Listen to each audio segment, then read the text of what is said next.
बैंकों की लीडरशिप में बाजार में तेजी का मूड कायम। बैंक निफ्टी ने बनाया नया शिखर। निफ्टी भी 18,400 के ऊपर टिकने में हुआ कामयाब। शेयर बाजार में कभी कभी लाल किला 5 रुपए में मिलता है, बट अपने पास 5 रुपया भी नहीं रहता है उस time. The idea that sometimes you get such great bargains in the stock market, but we don't even have that money at that time, and it was said by the latter person, mister Damani. अच्छे share हमेशा होते हैं multi bagger. Bharat में रहे निवेशित market गुरु रमेश दमानी की CNBC आवाज के मैनेजिंग एडिटर अनुज सिंघल से खास बातचीत में उन्होंने कहा कुछ सालों में सेंसेक्स होगा 1 लाख का। डिफेंस, रेलवे और आईटी सेक्टर में निवेश की सलाह। सुपर रफ्तार में railway share. Texmaco rail, RailTel, RVNL, RITES, IRCON ने लगाई करीब 10% तक की जोरदार दौड़। वहीं डिफेंस शेयरों में भी आज जोरदार खरीदारी। 7% उछलकर एफएनओ का टॉप गेनर बना एचएल। बीडी और बीएल में भी आज रौनक कायम। और चीनी शहरों में फिर लौटी खरीदारी। धामपुर, मवाना जैसे मिड कैप स्टॉक्स में 5 से 10% तक का उछाल। और ग्लोबल हेल्थ की अच्छी लिस्टिंग। इशू प्राइस से शेयर करीब 25% ऊपर। बिगाजी फूड्स की भी लिस्टिंग करीब 10% ऊपर। नमस्कार, कमाई का अड्डा में आपका स्वागत है। मैं यहाँ मुंबई स्टूडियो से अनुज सिंघल, मेरे साथ यहाँ हर्षता और दिल्ली से रोज़ की तरह वीरू जुड़ते हुए, और आखिरी के 1.5 घंटे में आपको बताएंगे किस तरीके से आपको मार्केट के लिए स्ट्रेटेजाइज करना है और कहाँ पर आपको कमाई के सौदे दिखाई दे रहे हैं। एक बेसिक टेक्सचर मार्केट का रख देते हैं। निफ्टी ने सुबह का जो एसजीएक्स निफ्टी का लो था उसको होल्ड रखा। बैंक निफ्टी की लीडरशिप क्लियरली इंटैक्ट है, और वो जो एक सुबह हमने एक स्केयर देखा था एक मिसाइल के गिरने का, वो एक क्लियरली समझ में आ गया कि वो कुछ ज़्यादा बड़ा स्केयर नहीं था, वो एक शायद एक बाइंग अपॉर्चुनिटी थी। अब वो न्यूज़ फ्लो किस हिसाब से हुआ उसका सबसे बड़ा इम्पैक्ट है एक्चुअली यूएस फ्यूचर्स में। कल जो ओवरनाइट यूएस मार्केट अपने हाई से नीचे गिरे थे, आज एक इंडिकेशन है कि मार्केट उस तेज़ी को वापस रिज्यूम करेगा। तो हर्षता, तैयारी है। अगर मैं अपनी स्टिक जैसे कहते हैं नेक्स्ट स्टिक आउट करके बोलूँ तो मुझे लग रहा है कि शायद कल गैप अप के साथ कल आज मुझे लग रहा है कि मार्केट आपको gap up all time high के काफी करीब ले जाएगा, और कल शायद वो आपको गैप के साथ एक दिखा दे all time. Fingers crossed Anuj, क्योंकि एक बहुत तगड़ा ट्रेंड देखने को मिला, और खासतौर से कल दोपहर में जिस तरह की रैली ने अपनी चाल दिखाई और बहुत मजबूती देखने को मिली। इनएविटेबल है कि हम उस ऊंचाई की तरफ बढ़ते हुए दिखाई देंगे। और इस समय भी अगर आप मार्केट को देखें, खुला नरम, लेकिन दिन चढ़ते चढ़ते हमने देखा है तेजी बढ़ी है, और 18,442 के हाई से हम ज्यादा दूर नहीं है। ये आज का दिन का उच्चतम स्तर था। 430 के आसपास इस समय निफ्टी ट्रेड करता हुआ। निफ्टी बैंक में भी आज आप देखिएगा 42,597 के लेवल्स देखने को मिले, तो लगभग हम चूम के आए हैं 42,600 के लेवल को। और यहाँ पर जो खास बात है, एचडीएफसी बैंक का एक अच्छा योगदान 1.5% ऊपर है। कोटक महिंद्रा बैंक की तरफ से भी वो रुझान तेजी का, और आईसीआईसीआई हल्की सी मदद कर रहा है। तो क्लियरली ये जो दिग्गज है उन्होंने बाजार की तेजी की कमान अपने हाथ ले ली है। वो कंट्रीब्यूटर्स क्लियरली आपकी स्क्रीन पर आते हुए, जहां पर 2 दिग्गज एचडीएफसी बैंक और साथ ही साथ कोटक ने बड़ा योगदान दिया है आज की इस तेजी के पीछे। अनुज, क्योंकि आपको लग रहा है कि यहाँ पर इट्स वेरी एविडेंट कि अब पलक झपकते ही शायद हम हाइस पर बैठते हुए दिखाई देंगे, लेकिन यहाँ से वो ट्रेंड और जो मोमेंटम अब तक दिग्गजों के हाथ में था, क्या ये मिड कैप्स को भी खींचने का दमखम रखते हैं, या फिर ये प्राइमरीली एक बिग बॉय रैली देखने को मिलेगी? नहीं, ये अभी बिग बॉय रैली रहेगी हर्षदा, और ये आपने बिल्कुल सही बात बोली। कई लोगों के पोर्टफोलियोज अभी भी शायद 17,000 के लेवल पर अटके हुए हैं। हाँ। निफ्टी भले ही 18,500 पर आ गया, वो होता है, वो हर्षदा हमेशा होगा। और उसके लिए मैं हमेशा बोलता हूँ कि एक थोड़ा पैसा आपको निफ्टी ईटीएफ में ज़रूर डालना चाहिए, क्योंकि आप जितना मर्जी अपने आप को स्मार्ट समझ लीजिए, मार्केट को बीट करना इम्पॉसिबल होता है। तो इसके लिए मार्केट का एक उसको रिस्पेक्ट के लिए सिर्फ सही एक निफ्टी ईटीएफ में या बैंक निफ्टी ईटीएफ में पैसा रखिए। देखिए हर्षदा, एक बहुत हैवी पुट राइटिंग है 18,400 पर, और जो एक सुबह हमारी क्लियर स्ट्रैटेजी थी कि नॉर्मली जब भी एसजीएक्स निफ्टी 150 पॉइंट का गैप डाउन दिखाता है, एक तो वो होता नहीं है उतना, दूसरा उस दिन का लो नहीं टूटता। उस दिन के लो के आसपास अगर आप बाय करें, जो कि आज सुबह हमने समझाया था 9 बजे की कॉल में, तो वहाँ से आपको एक ज़बरदस्त मूव मिलता है। तो जिन्होंने वो कॉल ली वो तो ऑलरेडी काफ़ी प्रॉफिट में है, लेकिन ये मार्केट है थोड़ा बड़ा खेलने के लिए। मेरे ख्याल से अभी भी हम उस पीक ग्रीड में नहीं पहुंचे हैं। जो पीक ग्रीड होता है 1.6 का 1.7 का पुट कॉल रेशो का, वो अभी तक नहीं आया है।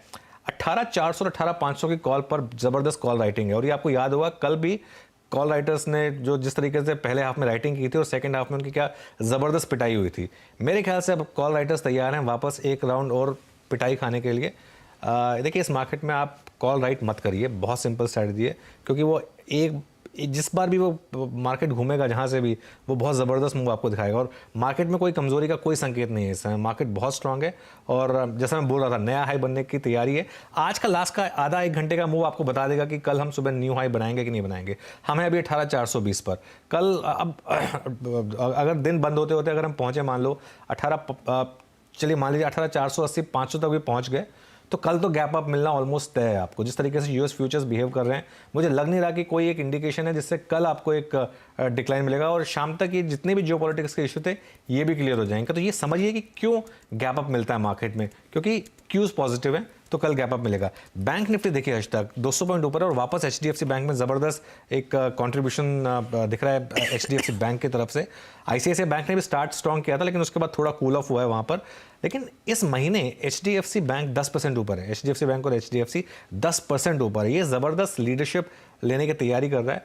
और बैंक निफ्टी में ऊपर कोई रेजिस्टेंस नहीं है, एक ब्लू स्काई टेरिटरी में है। जो 44,000 की सुबह हम बात कर रहे थे कि पॉसिबल है एक आना इस लेवल का।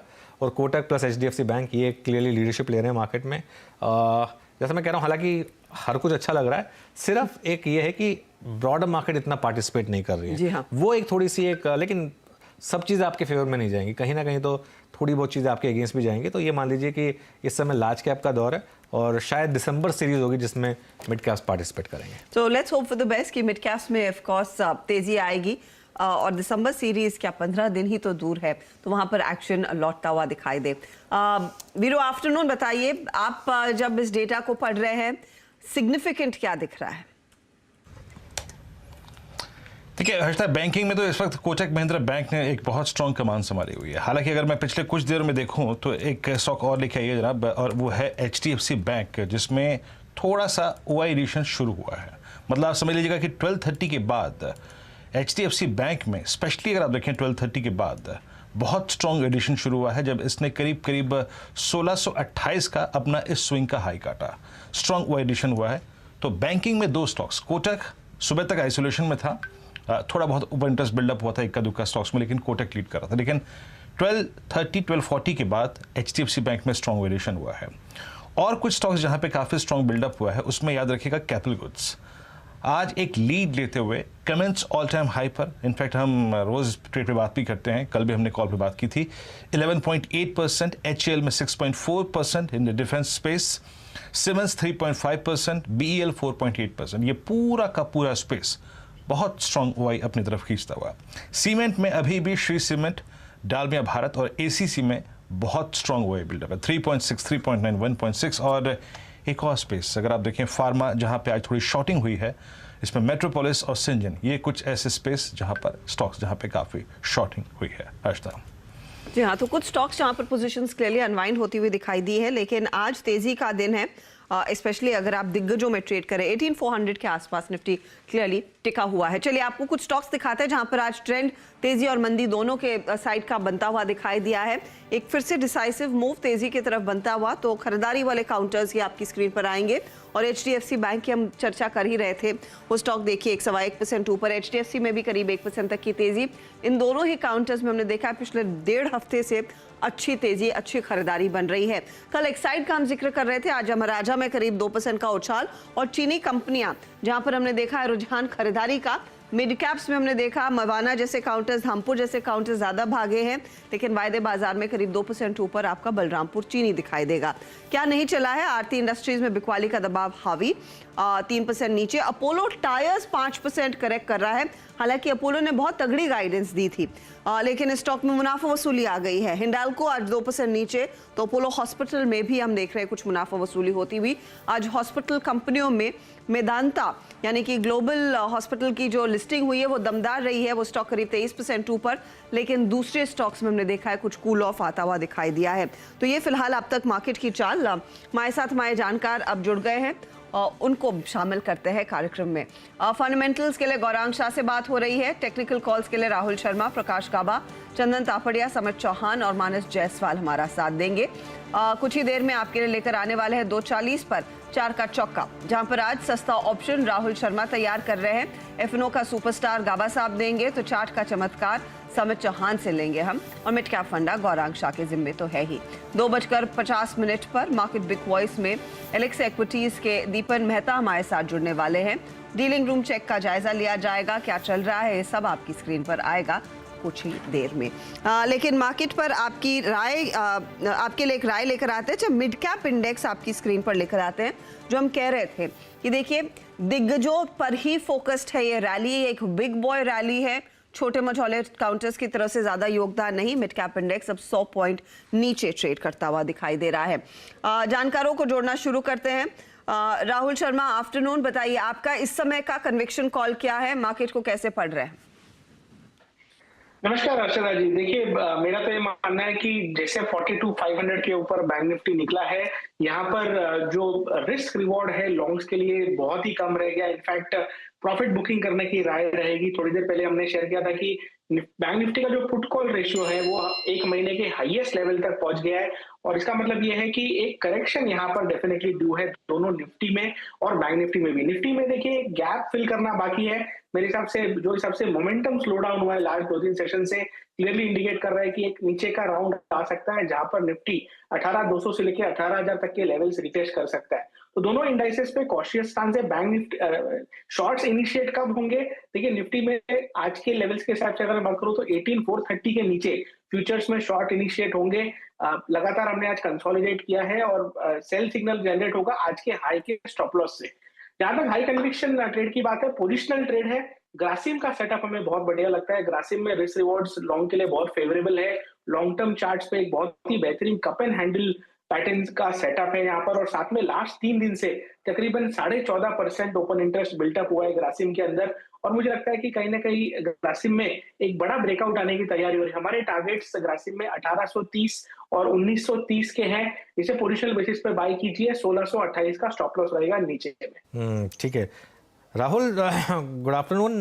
काफ़ी इंटरेस्टिंग आपका वो ट्वीट था जो आपने शेयर किया था, क्योंकि ये तेज़ी आपने निफ्टी में 16,800 से पे पकड़ी थी, वहाँ से मार्केट में लगातार तेज़ी रही है। तब का करस्पॉन्डिंग बैंक निफ्टी का लेवल मुझे याद नहीं है, आप याद दिला देंगे तो अच्छा रहेगा। लेकिन अब आप कह रहे हैं कि बैंक निफ्टी में एक सिग्निफिकेंट करेक्शन की ज़रूरत है, और आप डेज हाई को स्टॉप लगा के शॉर्ट की भी एक सलाह दे रहे हैं। तो कहाँ तक की करेक्शन जा सकता है और कहाँ पर फिर फ्रेश बाय एंट्री बनेगा बैंक निफ्टी का? जी अनुज जी, देखिए जहां तक बैंक निफ्टी का सवाल है, बैंक निफ्टी में जो एक तरह से वीकनेस आती है और नीचे में अगर करेक्शन यहाँ से चालू होता है तो मुझे लगता है कि तकरीबन 2000 से 2500 पॉइंट्स का करेक्शन आ सकता है। सिंपल फिबोनाची रिट्रेसमेंट अगर मैं लगाऊं तो 40,000 के आसपास का बेस बनता है बैंक निफ्टी के अंदर, और ये अभी शॉर्ट करने की राय नहीं है बैंक निफ्टी के अंदर। बैंक निफ्टी के अंदर प्राइस कंफर्मेशन का हम वेट करेंगे। फिलहाल खाली लॉन्ग्स में प्रॉफिट बुक करने की राय है। निफ्टी में रिलेटिवली अगर हम देखेंगे तो स्लगिशनेस ज्यादा है as compare to bank Nifty, और निफ्टी में डेटा भी जो है वो क्लियरली 18,500 पे रेजिस्टेंस है ऐसा अंदेशा दे रहा है।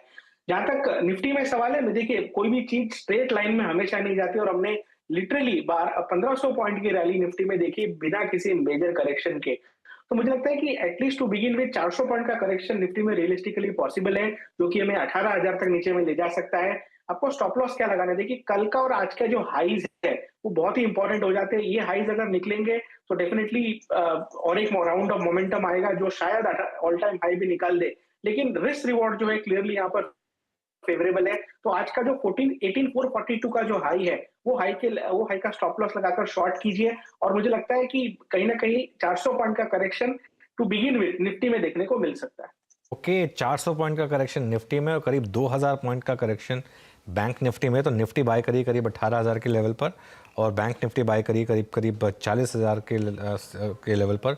ये है राहुल का कॉल। काफ़ी टाइम के बाद राहुल नेगेटिव हुए हैं। तो राहुल पॉजिटिव थे जब सब नेगेटिव थे, अब सब पॉजिटिव हो गए, तो राहुल ने थोड़ा सा एक कॉन्ट्रा कॉल लिया यहाँ पर एक नेगेटिव जाने का। और लेकिन स्टॉप लॉस रखिए आज का हाई दोनों इंडिसेस में, एक स्टॉप लॉस, और इंडिविजुअल स्टॉक्स में उन्होंने ग्रासिम सजेस्ट किया है। Prakash ji, good afternoon. आप कैसे देख रहे हैं मार्केट की चाल को आज की, और आपकी प्रेफर्ड पिक क्या होगी? Good afternoon. मुझे लगता है कि मार्केट अब भी ठीक है, लोअर लेवल्स में सपोर्ट है, और नॉर्मली न्यू हाई के आसपास एक गैप अप की जरूरत पड़ती है, शायद वो कल मिलेगा, गैप अप से न्यू हाई बनेगा। अब तक तो मैं कहता हूं कि मार्केट में डिस्ट्रीब्यूशन नजर नहीं आ रहा, लेकिन यस कंसोलिडेशन नजर आता है on a smaller time frame basis पर। अपर रीजन्स में ट्रेड कर रहा है, लोअर लेवल्स में सपोर्ट है, निफ्टी हो या बैंक निफ्टी हो। तो आई रादर पॉजिटिव। स्टॉक जो मैंने चुना है इस वक्त, आई थिंक वो रहेगा डालमिया भारत। यहाँ पर लगता है कि एक अपमूव मिलना चाहिए, सेटअप तो सही है, अपमूव ऑन है, इंडिकेटर्स वाइज से भी ठीक ही नजर आता है। ट्रेड कर रहा है 1721 पर डालमिया भारत। 1700 रुपए का स्टॉप लगाकर चले तो पॉसिबल है कि 1750 1775 देखने को मिल सकते हैं डालमिया भारत। जी हाँ, डालमिया भारत ये वो स्टॉक है जो कि आज सीमेंट में सबसे स्ट्रॉन्ग वाई बिल्डअप लेके चल रहा है। 1725 बहुत स्ट्रॉन्ग बाइंग है इस वक्त इस स्टॉक में। इनफैक्ट मैंने मार्क करके भी रखे थे, पिछले इसका 3 दिन का ओ एडिशन सबसे स्ट्रॉन्ग रहा है और आज भी इस सीमेंट की शीट में सबसे ऊपर था ये। मानस नमस्कार, आपका कन्विक्शन कॉल इस वक्त क्या चीज़ करेंगे आप? नमस्कार वीरेंद्र जी। तो देखिए कोटक बैंक पे मैं समझता हूँ कि एक लॉन्ग ट्रेड लेना चाहिए, क्योंकि कोटक बैंक ने कंसोलिडेशन के बाद एक फ्रेश ब्रेकआउट दिया और उस ब्रेकआउट पे काफी बढ़िया वॉल्यूम देखने को मिले हैं। तो यहाँ पर खरीदारी करने की राय रहेगी। 1930 का आपको स्टॉप लॉस रखना है कोटक बैंक में और टारगेट आपको 2000 के सेट करके चलने हैं। बट बेहतर रहेगा कि ऑप्शन के जरिए इस तेजी को प्ले करें। तो 1980 वाला जो कॉल ऑप्शन है वहां पर आप खरीदारी कर सकते हैं कोटक बैंक के। 23 रुपए के आसपास ट्रेड हो रहा है। 14 रुपीज का स्टॉप लॉस लगा के 45 रुपए के टारगेट सेट करिए। ओके, तो 45 के टारगेट के लिए एक मौका 1980 वाली कॉल में कोटक महिंद्रा बैंक में, और कोटक महिंद्रा बैंक आज के टॉप गेनर्स में शामिल है, ध्यान दीजिएगा। इस समय 23 के आसपास खड़ा है, वरना तो 2000 का टारगेट इस समय आ ही रहा है। गौरांग शाह, आफ्टरनून, बताइए आप इस मार्केट को कैसे पढ़ रहे हैं और आपका इस समय का ट्रेड क्या रहेगा? धन्यवाद अर्षिता, आपका और आप सभी को शुभ दिन हमारे तरफ से। तो इस हफ्ते की शुरुआत सोमवार को जब हुई तो हमने इस हफ्ते का एक लिखा जोखा हमारे जो क्लाइंट्स हैं उनको दिया था कि बाजार इस हफ्ते शायद थोड़ा बहुत कंसोलिडेट हो सकता है, दायरे में घूम सकता है। 17,200 नीचे में 17,400 ऊपर की तरफ, और पिछले 2-3 दिनों में यही रुझान आते हुए देखा हमने, और ये शायद आने वाले कुछ दिनों तक आप देख सकते हैं, बशर्ते कि हम 18,600 जो कि सर्वोच्चम ऊंचाई हमने बनाई थी वो हम पार कर जाते हैं, और वो लांघ करके अगर हम टिक पाते हैं तो शायद ऊपर की तरफ के दायरे और बढ़ सकते हैं। छोटी या मध्यम अवधि में जिन्होंने भी कारोबार किया है वहां पर हम ये राय दे रहे हैं कि आपको अपने जो स्टॉप लॉसेस है जैसे जैसे बाजार ऊपर जाता है वो बढ़ाते जाए ताकि आपको ज्यादा से ज्यादा मुनाफा हो। और अगर आपके पास जोखिम झेलने की क्षमता कम है तो इंतजार न कीजिए, थोड़ा बहुत मुनाफा समेट लीजिए। और लंबी अवधि के लिए जो निवेशक है उनको हम निरंतर निवेश बना करके रखने की राय दे रहे हैं। और हमें लग रहा है कि आने वाले समय में जैसे जैसे समय बीतेगा वैसे वैसे हम सक्षम है एक नया सर्वोच्चम स्तर बनाने के लिए। तो बाजार में गिरावट आती है तो हमें लग रहा है कि खरीदारी का मौका बनता है, और अगर खरीदारी का मौका बनता है तो हमें लग रहा है कि धातु क्षेत्र जो है जहां पर एक कंपनी है हिंडाल्को, उसको ध्यान में रखना चाहिए, और विकल्प के रूप में हम हिंडाल्को सुझाव दे रहे हैं। हालांकि अंतर्राष्ट्रीय स्तर पर खबरों को लेकर के थोड़ी बहुत चिंता के कारण है छोटी अवधि के लिए, लेकिन वो लंबी अवधि के लिए बरकरार नहीं रहेंगे। तो गिरावट पर हम हिंडाल्को में खरीदारी की राय दें। मार्केट में हल्की सी वॉलेटिलिटी बढ़ती हुई है। अब निफ्टी करीब 21 पॉइंट नीचे वापस डेज लो की तरफ जाने की तैयारी कर रहा है। कुछ फ्रेश आया है कि नहीं मैं ये देख रहा था, क्योंकि एकदम से हर्षद जो मार्केट है उसमें एक डिक्लाइन आया है, ये बहुत इंटरेस्टिंग है। और जो बात मैं कह रहा था कि कल के ऑल टाइम हाई के लिए अगर हम 18,500 के करीब जाएं तो वो ज़रूरी है, लेकिन इसमें एक G20 की स्टेटमेंट के बाद शायद थोड़ा सा मार्केट में एक डिक्लाइन आया है। जो G20 मेंबर्स हैं उन्होंने इस ये जो वॉर चल रही है उसको थोड़ा सा क्रिटिसाइज़ किया, और थोड़ी स्टेटमेंट जो है उनकी काफ़ी स्ट्रॉन्ग है एक्चुअली। और ये जो रशिया के रिप्रेजेंटेटिव उन्होंने कहा है कि इसको पूरा पॉलिटिसाइज कर दिया गया है यूक्रेन के वेस्टर्न एलाइज के द्वारा जो G20 में है। तो इसके लिए शायद ये एक थोड़ा सा एक इम्पैक्ट हो सकता है, क्योंकि हालांकि ये बात तो क्लियर हो गई है कि वो जो मिसाइल थी वो यूक्रेन वक्त की ही मिसाइल थी, रशिया की तरफ से एस्केलेशन नहीं था। लेकिन अब कुछ और खबरें आ रही तो उसकी वजह से हो सकता है कि मार्केट ने थोड़ा सा एक ब्रीदर लिया हो एक बार जरा फ्यूचर्स का भी देख लेते हैं डेटा, यूएस फ्यूचर्स का, क्योंकि नॉर्मली 30 पॉइंट का कूल ऑफ देखने को हाँ, मिला है तो जो वहाँ 100 पॉइंट ऊपर थे वो करीब करीब 70 पॉइंट ही ऊपर रह गए। तो ऑब्वियसली थोड़ा सा एक कूल ऑफ ग्लोबल मार्केट में भी आ रहा है, और थोड़ा सा एक मिड कैप इंडेक्स पर भी उसका आप क्लियरली एक इम्पैक्ट देख रहे हैं। मिड कैप इंडेक्स तो अब इनफैक्ट अच्छी खासी डिक्लाइन के साथ, अब करीब करीब 0.5% डिक्लाइन के साथ ट्रेड कर रहा है। तो ये क्लियरली एक इम्पैक्ट है मार्केट में। और मार्केट में जब भी डिफेंस स्टॉक कोई टॉप गेनर होता है तो थोड़ा सा मैं एक तरीके से थोड़ा डर जाता हूँ क्योंकि इस समय टॉप गेनर है HAL, 6.5% ऊपर, तो वो थोड़ा सा एक लेकिन अनुज, HAL के बढ़ने के पीछे दरअसल इनके नंबर्स हैं, और जो कंपनी का कल कॉल हुआ था बिल्कुल उसके हाइलाइट्स भी हम निकाल के बैठे हैं। वो डेटा अगर तैयार है तो प्लीज लेकर आइएगा। वहां पर उन्होंने क्लियरली कहा है कि देखिए ऑर्डर्स नए जो है वो अच्छे खासे ग्रो होते हुए जरूर दिखाई देंगे, लेकिन जो की चीजें हैं, एक तो रिपेयर एंड ओवरहॉल जो कंपनी करती है वहां पर अच्छी खासी ग्रोथ देखने को मिलती है, उसे कंपनी ROH कहती है। तो वहां पर मार्जिन दरअसल एक्सपैंड होते हुए दिखाई दे रहे हैं। जो सिंगल डिजिट्स में थे वो क्लियरली डबल डिजिट्स में आते हुए दिखाई देंगे। साथ ही साथ इन्होंने कहा है करीब करीब $600 बिलियन के पाइपलाइन में प्रोजेक्ट्स है जिस पर काम हो रहा है, और वो आगे बढ़ते हुए अगले 5 सालों में और भी मैग्नीफाई होते हुए दिखाई देंगे, तो उसका ज्यादा रिफ्लेक्शन। और सुबह इनफैक्ट दमानी जी से बात हो रही थी तो उनकी टॉप पिक्स में एक ये है, और वो भी एक टाइमली उन्होंने एक बोला था, उन्होंने कहा था कि मोनोपोली है ये हर्षदा हिंदुस्तान एरोनॉटिक्स के लिए। मैं उनसे पूछा था कि आपने BEL में इन्वेस्ट किया था और HAL में, HAL इतनी तेजी के बाद क्या अभी भी अच्छा लग रहा था? उन्होंने कहा था कि हाँ, HAL में बस एक रिस्क रहता है, हमेशा ये लोग कहते हैं कि OFS आएगा, लेकिन वो आता नहीं है OFS, लेकिन तेजी तो जबरदस्त है यहाँ पर। गौरांग, कोई व्यू आपका HAL पर? अनुज, पहले तो IPO के समय भी खरीदारी की राय थी IPO नोट द्वारा, और उसके पश्चात हम काफी समय से, जब से मेरे ख्याल से सरकार ने make in India, made in India, defence FDI ये सब चला है, और मैं कुछ रिपोर्ट पढ़ रहा था इस कंपनी की, और दुबई में जो एयर शो हुआ था वहां पर तेजस ने तो काफी बड़े बड़े कारनामे दिखाए, करतब दिखाए, लेकिन इनका जो एक नया प्रोडक्ट है लाइट कॉम्बैक्ट हेलीकॉप्टर के रूप में प्रचंड नाम का, वहां से भी इन्होंने बहुत सारे ऑर्डर्स मिले हैं। और मैं ये बिल्कुल उम्मीद रखता हूं कि ना तो सिर्फ HAL अनुज, लेकिन Bharat Dynamics Limited, Cochin Shipyard, Mazagon Docks, BEL और जो भी निजी कंपनियां हैं जो डिफेंस में सहयोग दे रही हैं हमारे देश को और सरकार की नीतियों को, वहां पर भी नजर होनी चाहिए। बट हिंदुस्तान एरोनॉटिक्स, इनकी टिप्पणी भी सुन रहा था मैं हमारे चैनल पर नतीजों के बाद, और ऑर्डर बुक काफी सकारात्मक है, मजबूत है, और सबसे ज्यादा महत्वपूर्ण जो मैं देखता हूं अनुज, वो है कंपनी की काबिलियत के वो ऑर्डर बुक को कितनी जल्दी और किस तरीके से एग्जीक्यूट कर दें ताकि वो नतीजों में आपको नजर आए, आंकड़ों में। तो निश्चिंत होकर के आप अगर निवेश है तो बना करके रखें, अगर नहीं है तो गिरावट पर आप खरीदारी की सोच सकते हैं। ये सभी कंपनियों पर इस पर एक अच्छी अपॉर्चुनिटी यहाँ पर खरीदारी की।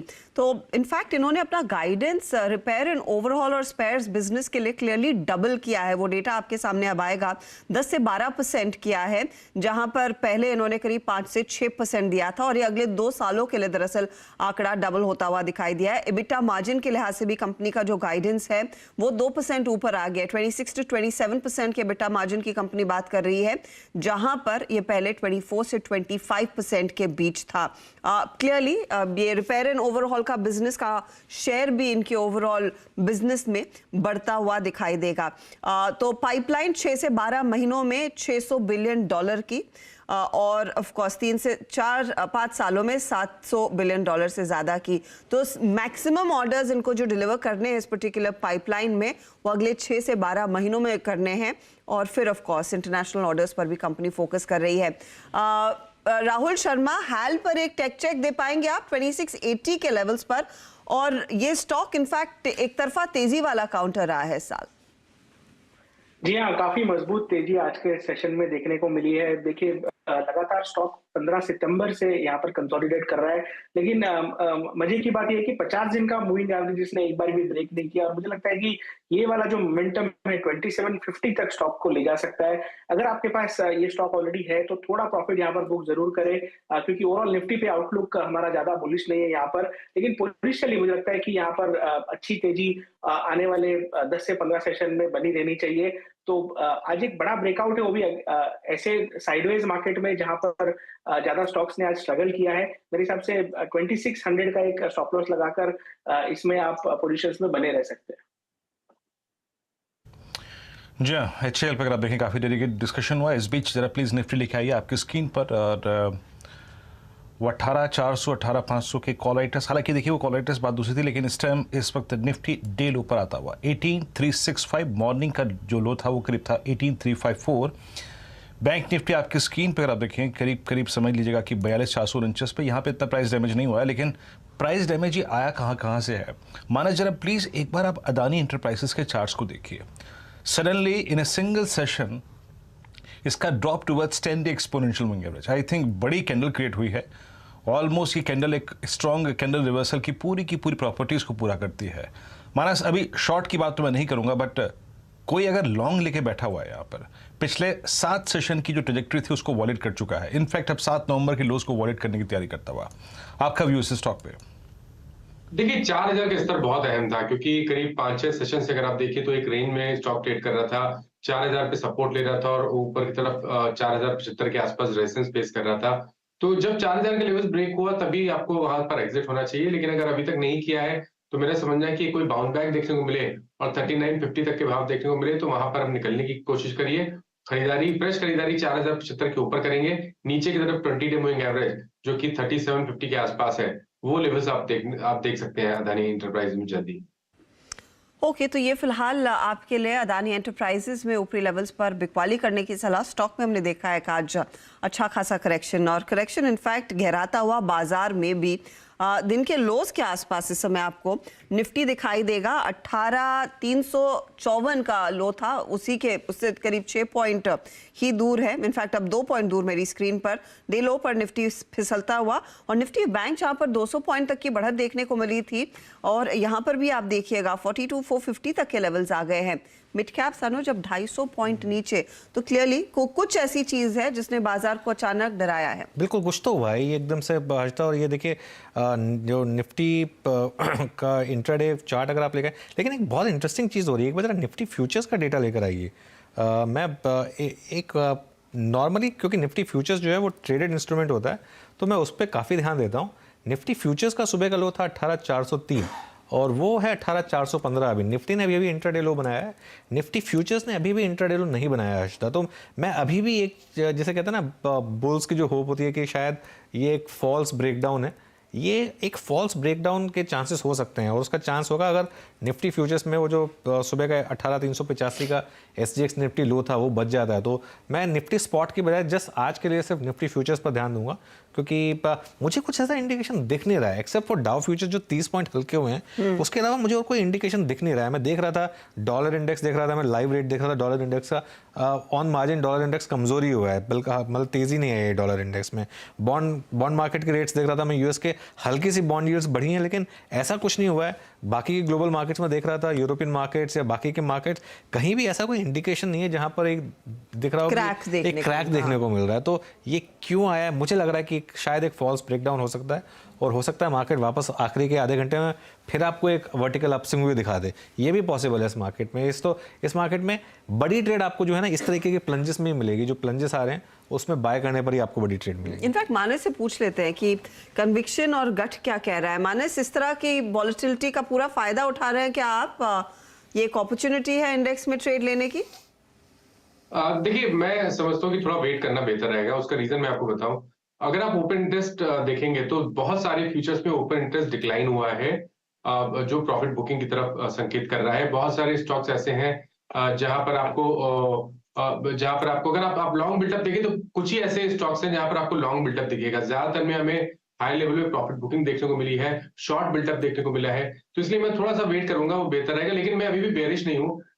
कोई अभी तक संकेत चार्ट्स पे नहीं दिख रहे हैं जहां पर हमें बेरिश होना चाहिए। जब तक 18,270 के लेवल्स ब्रेक ना हो तब तक आप अपनी लॉन्ग पोजीशन में बने रह सकते हैं। एक छोटा सा प्रॉफिट बुकिंग लगता है शायद लोअर लेवल पे फिर से जब बाइंग देखने को मिलेगी तो आपको वापस हमें 18,500-600 के स्तर देखने को मिल जाएंगे। तो बेरिश ट्रेंड नहीं है, लेकिन थोड़ा सा कॉशियस रहिए, थोड़ा प्रॉफिट बुक कर लेना बेहतर आइडिया है। जी हाँ, और एक और चीज़ अगर आप देखें, कुछ स्टॉक्स जो कि रिस्क हैं इंडेक्स के लिए फॉर द टाइमिंग, और जिस पे शायद हमने कल भी बात की थी अनुज और मैंने सुबह, और उस पर सचिन ने एक ट्वीट भी शेयर किया था, दैट वाज बजाज फाइनेंस, जरा प्लीज़ स्क्रीन पे बजाज फाइनेंस लिखे आइएगा। और आपकी स्क्रीन पे ये स्टॉक डे लो की ट्रैजेक्टरी मार्केट ट्रेड कर रहा है। इनफैक्ट राहुल है नहीं अभी, वरना अदर उनसे पूछता।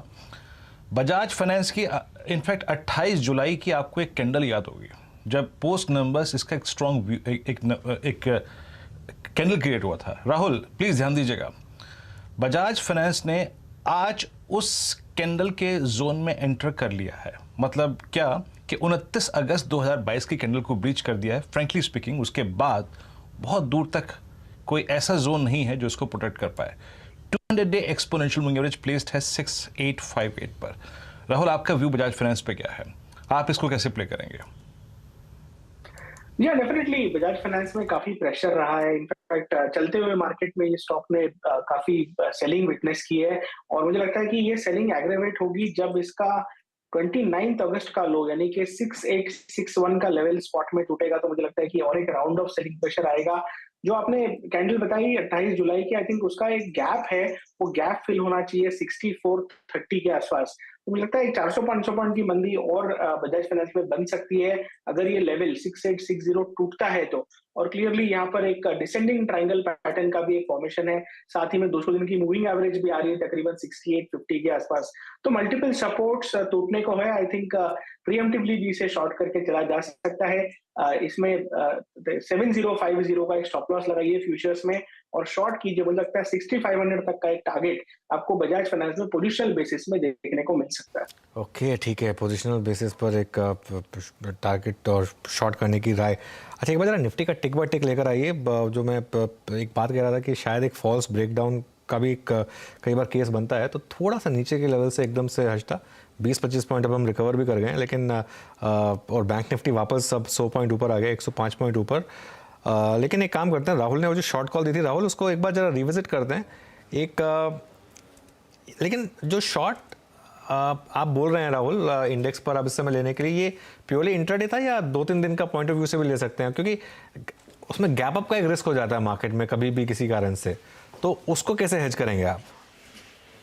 बिल्कुल, देखिए रिस्क तो डेफिनेटली होता है, लेकिन जो मल्टीपल इंडिकेटर्स जो हम ट्रैक करते हैं, जो सेंटिमेंटल इंडिकेटर्स है, वो क्लियरली यहाँ पर 18500 का एक स्ट्रॉन्ग हर्डल इंडिकेट कर रहे हैं। और साथ ही में देखिए आज के सेशन में बहुत ही अच्छा अपॉर्चुनिटी था, नीचे जो सॉफ्ट ओपनिंग हुई उसके बाद 18500 का निकालने का एक बहुत ही अच्छा मौका था जो आज बाजार नहीं कर पाया। और साथ ही में वीरू जी भी थोड़ी देर कह रहे थे कि जो एफआई के फ्लोज है वो भी धीरे धीरे यहाँ पर स्लो डाउन हुए। और देखिए मार्केट में आपको कोई ना कोई अगेंस्ट चाहिए। जब हम बॉटम में थे तब एफआई शॉर्ट थे, रिटेल लॉन्ग थे। अब 18500 में हर कोई लॉन्ग है, तो जब क्राउडेड ट्रेड हो जाता है तो जनरली मार्केट स्ट्रगल करते हैं। और ये मेरा ओपिनियन है कि एक करेक्शन यहाँ पर डेफिनेटली मार्केट्स को हेल्दी बनाएगा। तो अगर 4-5 दिन का व्यू लेके काम करें तो मुझे लगता है कि 18200 से लेकर 18000 तक का नीचे में लेवल आपको निफ्टी में देखने को मिल सकता है। 18500 के ऊपर का यानी कि 25 पॉइंट ऊपर का 525 का स्टॉप लॉस लगाए फ्यूचर्स में। और मुझे लगता है कि रिस्क रिवॉर्ड यहाँ पर क्लियरली शॉर्ट्स के फेवर में शॉर्ट्स के फेवर में आता हुआ। और राहुल का कॉन्फिडेंस दरअसल मंदी की तरफ और भी मजबूत हो रहा है। इनका मानना है कि 18200 18000 की तरफ निफ्टी क्लियरली फिसलता हुआ दिखाई देगा। और इस समय आप देखिए जो दिग्गजों में क्रैक्स देखने को मिले हैं। अदानी एंटरप्राइजेस का जिक्र अभी कुछ देर पहले वीरू कर रहे थे, वो स्टॉक देखते ही देखते 3.5% नीचे है पिछले आधे घंटे में। अदानी पोर्ट में आप देखेंगे तो 2.5% तक की गिरावट आ गई है, तो वहां पर भी एक क्लियर कट स्लाइस देखने को मिला है। और इसी तरह का सेल साइड का जो माहौल है बन रहा है टाटा स्टील, टाटा मोटर्स जैसे ट्रेड्स में, तो वहां पर क्लियरली हमने देखा है प्रेशर कायम होता हुआ दिखाई दे रहा है। फटाफट गावा साहब एक बार टाटा स्टील, टाटा मोटर्स का चार्ट देखेंगे। इनफैक्ट स्टील के साथ रहिए, क्योंकि टाटा स्टील के साथ आप देखेंगे जेएसडब्ल्यू स्टील में वीकनेस गहरा गई है और हिंडाल्को तो वैसे भी सुबह से ही कमजोर रहा है, तो मेटल्स मेल्ट हो रहे हैं। मेटल्स मेल्ट हो रहे हैं। टाटा स्टील में थोड़ी गिरावट है, 106 पे ट्रेड कर रहा है, लेकिन 100 के आसपास एक साइकोलॉजिकल सपोर्ट है। हो सकता है थोड़ा डिप मिले। रही बात जेएसडब्ल्यू स्टील की, यहाँ पर थोड़ी मैं कहूंगा स्लेली थोड़ी वीकनेस है। 706 के आसपास ट्रेड कर रहा है। यहाँ पर कोई 710 या 715 का स्टॉप लगाकर चले, पॉसिबल है कि करीब 700 690 जोन्स देखने को मिल सकते हैं जेएसडब्ल्यू स्टील में। तो यहाँ पर ट्रेड बनते हैं on the short side JSW steel. Okay, JSW steel. चलिए एक काम करते हैं, मार्केट पर बाद में आएंगे थोड़ी देर में। अब एक बार जरा ये जो स्टोरी फ्लैश हो रही है स्क्रीन पर, रिन्यूएबल एनर्जी कंपनियों के लिए जो राहत की खबर आई है, उस पर लक्ष्मण जी को जोड़ लेते हैं। लक्ष्मण जी, गुड आफ्टरनून। बताइए क्या क्या जानकारी मिल रही है आपको? दरअसल सरकार ने अभी एक नोटिफिकेशन जारी किया है। इस नोटिफिकेशन को जारी करके सरकार ने पावर परचेज एग्रीमेंट जो होते हैं खास तौर से रिन्यूएबल एनर्जी प्लांट के लिए उनकी शर्तों में ढील दी है। दरअसल बता दूं कि पूरा मामला रिन्यूएबल एनर्जी और हाइड्रो पावर प्लांट हो या फिर थर्मल पावर प्लांट हो, उनकी बंडलिंग से जुड़ा हुआ है। सरकार की स्कीम ये है कि अगर चाहे hydro power plant, thermal power plant, तो रिन्यूएबल एनर्जी प्लांट से पावर परचेज एग्रीमेंट कर सकते हैं, उनसे बिजली खरीद के बाकी लोगों को ग्रिड के जरिए बेच सकते हैं। लेकिन अब सरकार ने ये कहा है कि आमतौर पर 25 साल के लिए बिजली खरीदी जाती है, लेकिन आप 25 साल से कम के लिए भी खरीद सकते हैं। और जब चाहे रिन्यूएबल एनर्जी प्लांट PPA खत्म होने के बाद जरूरी नहीं कि उसी पावर प्लांट को बेचे, आप किसी को भी ग्रिड के जरिए अपनी बिजली बेच सकते हैं। इसका मकसद ये है कि रिन्यूएबल एनर्जी में ज्यादा इन्वेस्टमेंट लाया जाए, ज्यादा रिटर्न को लाया जाए। इस वजह से ये शर्तों में ढील दी गई है। ओके, चलिए ठीक है लक्ष्मण जी, शुक्रिया इस जानकारी के लिए। अब एक काम करते हैं, एक इंटरेस्टिंग स्टॉक की बात कर लेते हैं। IRFC का शेयर नई ऊंचाई पर है। पहली बार आज शेयर IPO प्राइस के ऊपर बंद हो सकता है। IRFC का बिजनेस मॉडल ज़रा हटकर है। क्या है हटकर, ज़रा एक्चुअली यतिन से ही समझ लेते हैं। यतिन बताइए। तो देखिए, IRFC की अगर हम बात करें तो काफ़ी इंटरेस्टिंग जंक्चर पे स्टॉक है, क्योंकि 26 रुपये का जो IPO प्राइस था बहुत टाइम से क्रॉस नहीं हो पा रहा था। शायद आज उसके ऊपर क्लोज आ जाए। ये ऐसी कंपनी है ना जिसके कोई NPAs हैं, ना ये इनकम टैक्स देती है क्योंकि इसको सरकार ने एग्जेम्पशन करके रखा है। इनका कॉस्ट ऑफ फंड्स अगर आप देखें तो कोई भी NBFC के मुकाबले सबसे कम है। AAA रेटिंग है। और रेलवे का जितना भी फाइनेंसिंग होता है या रेलवे जितना भी कैपेक्स करता है, उसका लगभग 35 से 40% फंडिंग IRFC करती है और 14% का रिटर्न ऑन इक्विटी है। मोर इम्पॉर्टेंटली इस कंपनी के केवल 34 एम्प्लॉई हैं। जी हाँ, 34 एम्प्लॉई हैं। और अगर हम कंपनी की बात करें तो ये एक होटल है चाणक्यपुरी, होटल अशोक, उसके बेसमेंट से ये काम करते हैं। तो अगर हम PSUs की बात करें तो शायद आपको अचंभा होगा कि इतनी छोटी कंपनी है और फिर भी 34 एम्प्लॉई है। FY22 का प्रॉफिट अगर आप देखें तो करीब करीब 6000 करोड़ है। अगर आप ईयर एंडेड 30 सितंबर की बात करें, जो लेटेस्ट क्वार्टरली अर्निंग्स थे, तो 41,000 के आसपास, 41,000 करोड़ रुपए के आसपास का नेटवर्थ है कंपनी का और करीब 35,000 करोड़ के आसपास की मार्केट कैपिटलाइजेशन है। यानी ब्रॉडली जो इनकी बुक वैल्यू है इनसे 20% नीचे ट्रेड करते हैं। IRFC क्यों ये स्टॉक फोकस में आ रहा है? 2 वीक्स पहले हमने रेलवे स्टॉक्स के बारे में बात की थी कि किस हिसाब से रेलवे एक बड़ा कैपेक्स कर रही है। लास्ट बजटरी एलोकेशन जो था सरकार का, उसमें आवंटन में, रेलवेज के आवंटन में लगभग 17-18% की ग्रोथ आपने ओवरऑल बेसिस पे देखी थी। 34,000 करोड़ रुपए रेलवेज जो है सेफ्टी और सिग्नलिंग सिस्टम्स पे स्पेंड करने वाले हैं। करीब करीब 90,000 नए वैगन्स का ऑर्डर जो है FY25 तक इंडियन रेलवेज दे सकती है। और कंपनी का अगर आप फंडिंग मिक्स देखें तो 45% का जो फंडिंग होता है ये रोलिंग स्टॉक और वैगन एडिशन में जाता है IRFC की तरफ से, और बाकी का 55% है ये इंफ्रास्ट्रक्चर की तरफ जाता है। ऑब्वियसली अगर आप लिस्टेड कंपनी देखें तो RVNL और रेलटेल, इनकी जो फाइनेंसिंग है और इनको जो लोन्स देने का काम है वो IRFC करती है। तो ऑब्वियसली अगर RVNL की ऑर्डर बुक आप बोल रहे हो कि रिकॉर्ड हाइस पे है, तो जाहिर सी बात है जो फंडिंग रिक्वायरमेंट होगी वो IRFC से आएगी। कोंकण रेलवे है, पिपावर रेलवे है, जो रैपिडली एक्सपैंड हो रहे हैं ये सेक्टर्स, यहाँ भी फंडिंग जो है IRFC देती है। और सबसे मज़े की बात यह है कि जो बजटरी एलोकेशन है आगे चलते हुए हमने ये देखा है कि जो इलेक्शन ईयर होता है उसके जो 1 साल पहले का बजट होता है, जहाँ जनरली फाइनेंस मिनिस्टर को लीवे होता है, जो इलेक्शन कोड ऑफ कंडक्ट लग जाता है उसके पहले, तो इंफ्रास्ट्रक्चर स्पेंडिंग बहुत ज़्यादा होती है। और रेलवे में एम्प्लॉयमेंट मल्टीप्लायर और GDP मल्टीप्लायर दोनों सबसे ज़्यादा आपको देखने मिलता है इंफ्रास्ट्रक्चर पैक के अंदर। तो कहीं ना कहीं बाजार ने ये रियलाइज़ किया है कि ये कंपनी जिसके 0 NPAs हैं, कोई टैक्स नहीं देती, पूरा का पूरा पैसा जो है वो बॉटम लाइन में फ्लो होता है, शायद यहाँ मौके बनेंगे कमाई के। और जैसे कि मैंने कहा FY22 में कंपनी ने 6,000 करोड़ का पैट किया और आज 35,000 करोड़ की मार्केट कैप है, तो 6 के P मल्टीपल पे और करीब 4 से 5% के बीच में कंपनी की डिविडेंड यील्ड है। तो इसीलिए शायद ये काफ़ी इन्वेस्टर्स के रडार पे अब आ चुका है। अशोक होटल आप गए हैं हर्षिता? रूम है उससे। मैं इनफैक्ट चाणक्यपुरी में रही हुई हूँ। हाँ, अच्छा। 10 साल। तो ओके। उस एरिया की बहुत अच्छी डिप्लोमेटिक जानकारी एरिया है। पूरा, हाँ। तो 1950s में आई थिंक, तो अगर मुंबई वाले जाना चाहते हैं कितना पुराना होटल है, जो एम्बेसडर होटल है चर्च गेट में, आप मान लीजिए उसी टाइम का वो होटल है, तो और उसी टाइप का होटल भी एक्चुअली। हाँ। तो बिल्कुल मतलब ये सिमिलर वाइब्स आती हैं। ये एक ऐसी एनबीएफसी है ना अनुज, दो इसके की पॉइंट्स हैं। एक तो इसका कभी एनपीए नहीं होगा क्योंकि वो सरकार उसकी गारंटी देती है, और सरकार ये भी इसको गारंटी देती है कि आप कोई टैक्स ना भरें।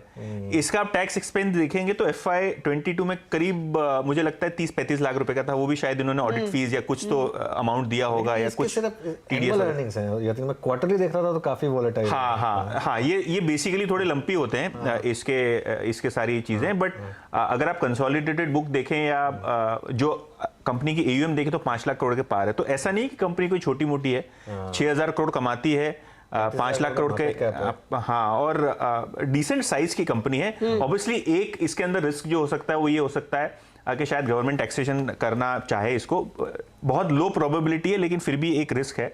और दूसरा कि ये जो कंपनी है इसको काफी सारे टैक्स फ्री बॉन्ड्स के जरिए पैसे रेज करने की छूट है, तो कॉस्ट ऑफ फंड इसके हमेशा लो रहते हैं। तो शायद ये 2-3 चीजें, और ऑब्वियसली गवर्नमेंट के पास 85% स्टेक है, तो शायद OFS भी अगर दाम ज्यादा भाग जाएगा तो शायद वो OFS का भी हो रहेगा। और डिविडेंड तो अब कमा ही रही है सरकार इसके जरिए। अभी तो टैक्स का कोई मतलब नहीं है, क्योंकि गवर्नमेंट की कंपनी है, तो फिर टैक्स लगाने का क्या मतलब है? वो तो वो एक हाथ से लेकर दूसरे हाथ में देने वाली बात है। लेकिन हाँ, आगे जाके OFS आएगा कि नहीं आएगा, क्योंकि 75 पे तो लाना पड़ेगा। ऑब्वियसली थोड़ा रिलैक्सेशन मिलती है लेकिन PSUs को, लेकिन ओवर टाइम तो 75 पे लाना पड़ेगा, तो OFS तो आएगा कभी ना कभी। लेकिन काफ़ी इंटरेस्टिंग और डिविडेंड यील्ड भी ज़बरदस्त। और नॉर्मली मैंने एक चीज़ नोटिस की है, स्टॉक्स जब अपना IPO प्राइस क्रॉस करते हैं उसके बाद उनमें तेज़ी आती है, क्योंकि वो सारी सेलिंग अब्जॉर्ब कर चुके हैं। और ये एक्चुअली सिचुएशन हमने हाल में बखूबी होता देखी है। जब हाल का इशू आने के बाद एक तरफा वो स्टॉक लैंग्वेज कर रहा था और उसमें लोगों ने उम्मीद ही छोड़ दी थी, और फिर जब रैली आई हम देख रहे हैं वो कहाँ भागा है। लेकिन देखिए, इस पर यतन ही नहीं, दिग्गज निवेशकों की भी नजरें हैं रेलवे कंपनियों पर। रमेश दमानी से आज अनुज ने एक बहुत ही दिलचस्प बातचीत की और उन्होंने साफ कहा था कि यहाँ पर देखिए भारतीय ग्रोथ स्टोरी में काफी दमखम है। रेलवे कंपनियां, डिफेंस कंपनियों में उनका पैसा लगा हुआ है और वहां पर उन्होंने बहुत अच्छी अपॉर्चुनिटी पकड़ी भी।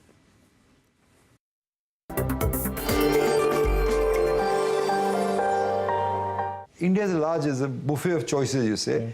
जो हमने अभी लिया है recently, I would say some defense PSUs, some railway PSUs, and some technology shares.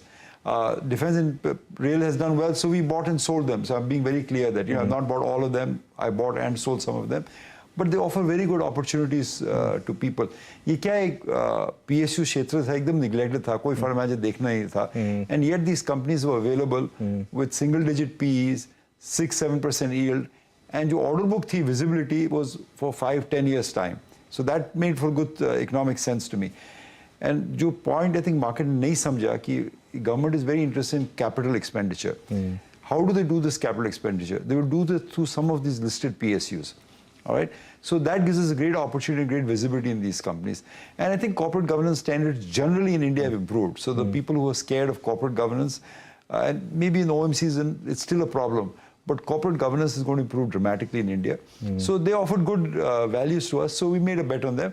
But again, we buy and sell these shares. ये जो रेलवे PSUs था, ये किसी ने नहीं देखा था। ये आपने दिवाली पे हमारे सिस्टर चैनल पे आकर बोला था, वहाँ से 50% के मूव देखे हमने करीब 1.5 महीने में इन स्टॉक्स में।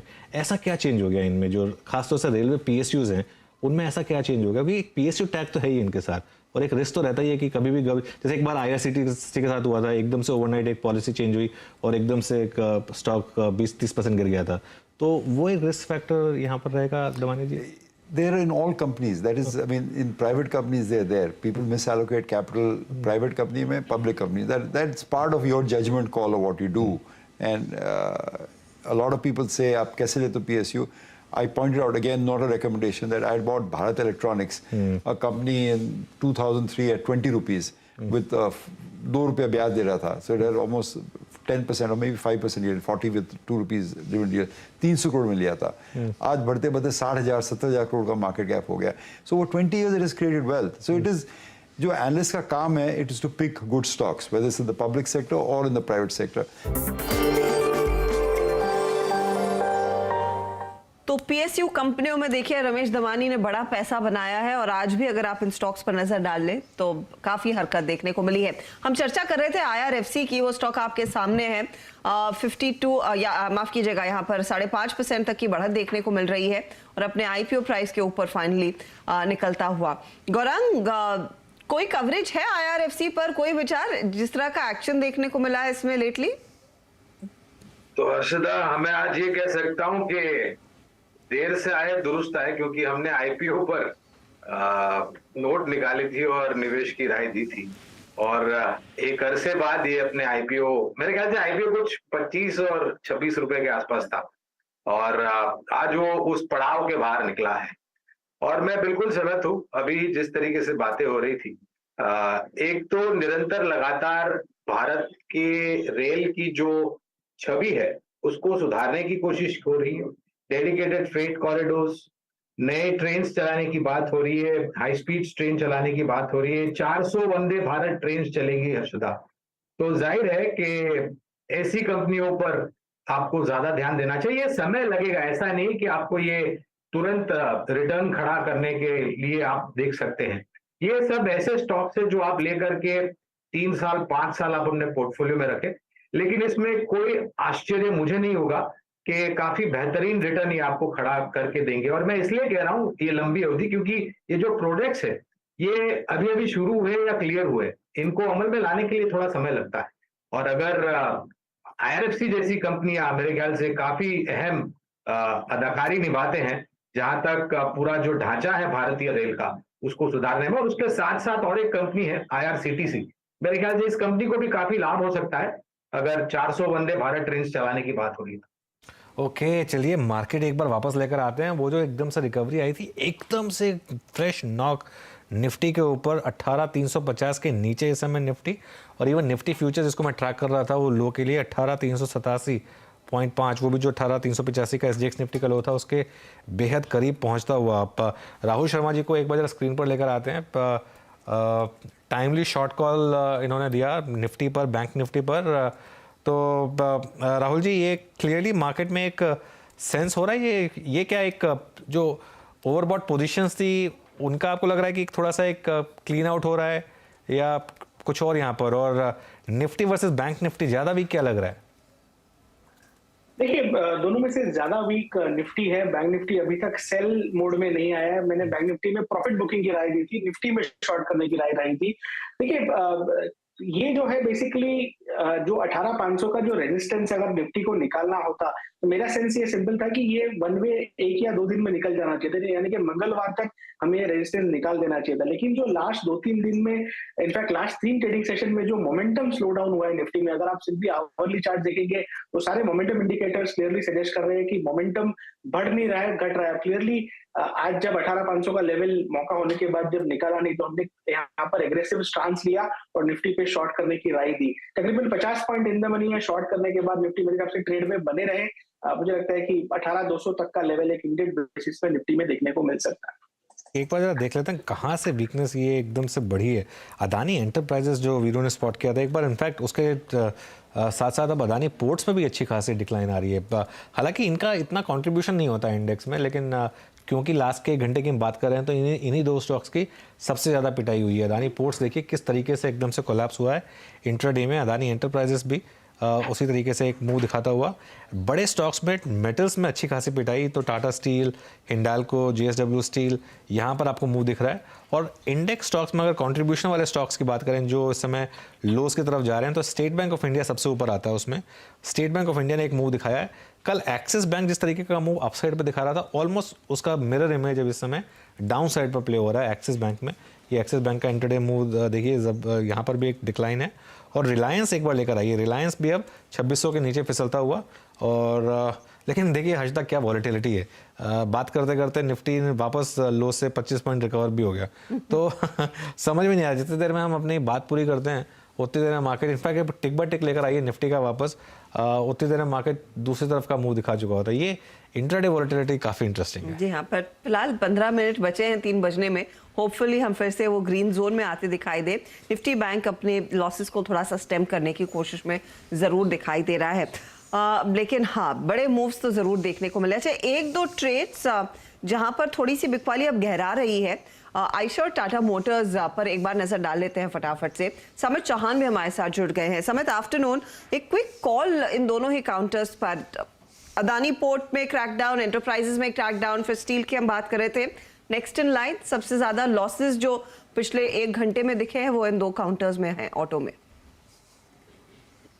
देखिए, टाटा मोटर्स की अगर बात करें तो ये स्टॉक कहीं ना कहीं स्ट्रगल कर रहा है उसके 200 एवरेज के आसपास। लास्ट अगर 2 हफ्ते की हम प्राइस एक्शन देखें तो 4 बार ये 430 440 के जोन में जाके वहीं से रिवर्स कर रहा है, तो ये लेवल काफी इंपॉर्टेंट रहेगा। बट ये साइन वीकनेस का है क्या नहीं ये बोलना थोड़ा डिफिकल्ट है, क्योंकि ओवरऑल ये स्टॉक की एक कंसोलिडेशन फेज है जिसमें 420 440 से 20 पॉइंट की रेंज है। तो जब तक ये रेंज से बाहर नहीं आता है काइंड ऑफ इसमें एक कॉन्ट्रैक्टिंग ट्रायंगल पैटर्न यहाँ पे बनते जा रहा है।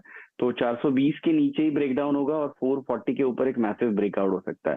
तो विद इन दिस रेंज हम कोई भी यहाँ पे ट्रेड नहीं, एक डायरेक्शनल लेस ही कॉल इस पे रहेगा। और जब भी ये एक छोटी रेंज से बाहर आएगा तब आप ब्रेकआउट के साथ उसी डायरेक्शन में इसमें प्ले कर सकते हैं। ओके, चलिए अब एक काम करते हैं, 4 का चौका की शुरुआत करते हैं। और सबसे पहले सस्ता ऑप्शन राहुल जी की तरफ से। राहुल जी बताइए।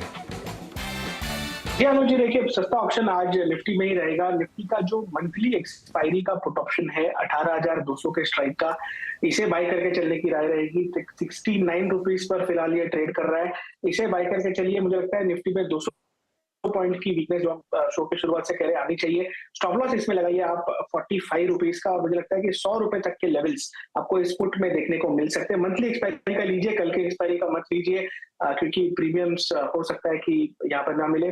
तो 18,200 पुट ऑप्शन बाय करने की राय है आज के सस्ता ऑप्शन में। तो ये फिलहाल आपके लिए एक ट्रेड जहां पर क्लियरली हमने देखा है इंडेक्स पर ही फोकस इस समय राहुल शर्मा का। एफएनओ सुपरस्टार की बारी, गाबा साहब बताइए क्या ट्रेड? सुपरस्टार के लिए मैंने चुना है आज एक बाउंस ट्रेड, काउंटर ट्रेड। काफी स्ट्रेस्ड है ऑन द डाउन साइड, एक बहुत ही एग्रेसिव ट्रेड है, वो है हिंदुस्तान यूनिलीवर। ट्रेड कर रहा है 2479 पर, लगता है यहां से एक अपूर्ण मिलना चाहिए। स्टॉप होगा 2470, target 2490 to 2500 HUL। Okay, HUL chart का चमत्कार समित चौहान की तरफ से। समित जी बताइए।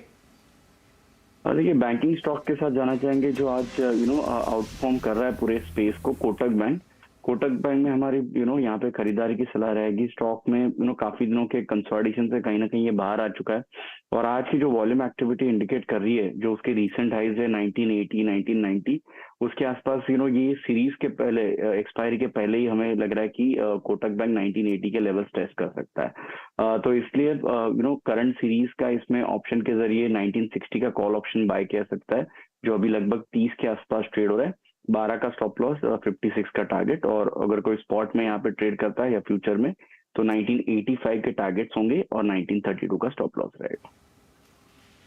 ओके, तो कोटक में एक अपॉर्चुनिटी तेजी की तरफ आपके लिए सामने निकल कर आई है। गौरांग, आपकी बारी, मिड कैप फंडा। जी अर्षदा, तो मिड कैप फंडा के रूप में हमने ऑटो क्षेत्र से जुड़ी हुई एक कंपनी जो कि कमर्शियल व्हीकल्स बनाती है, LCV, MNHCV और 3 व्हीलर्स, अशोक लेलैंड।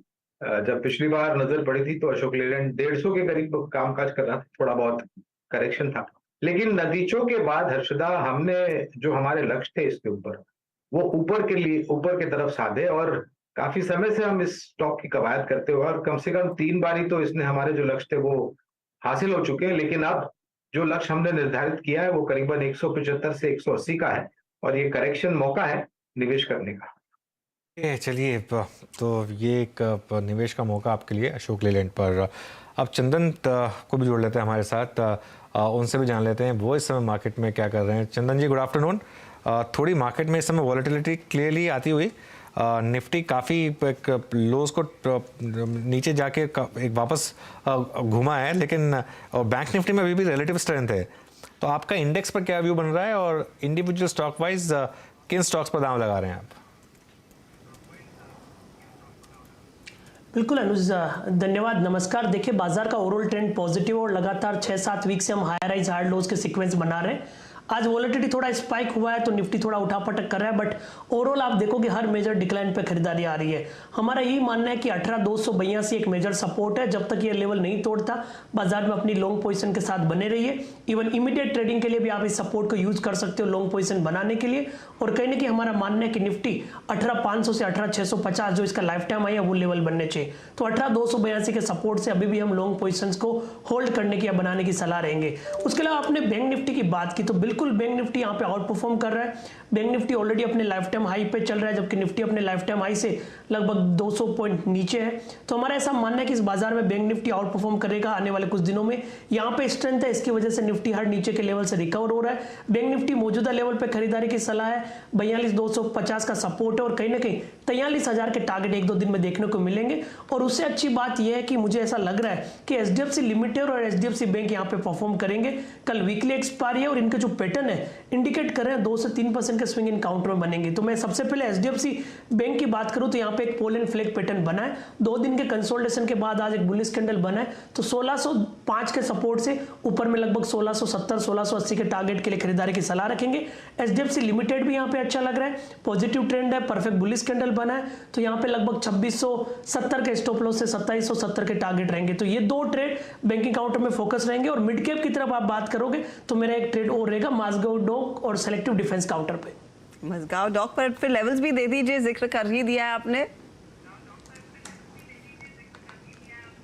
बिल्कुल हर्षदा जी, देखिए मजगांव डॉक इसलिए सेलेक्ट किया क्योंकि वहां पे तुरंत मोमेंटम मिलेगा।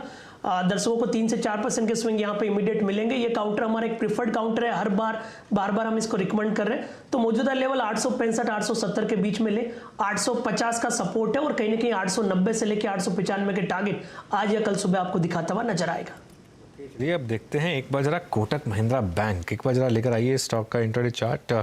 वापस इस समय डेज हाई की टेरिटरी में जाता हुआ कोटक महिंद्रा बैंक का शेयर, और इसने एक अच्छा खासा एक सपोर्ट दिया मार्केट को। एचडीएफसी और एचडीएफसी बैंक टस से मस नहीं हुए हैं अपनी तेजी से, तो ये एक और फैक्टर है।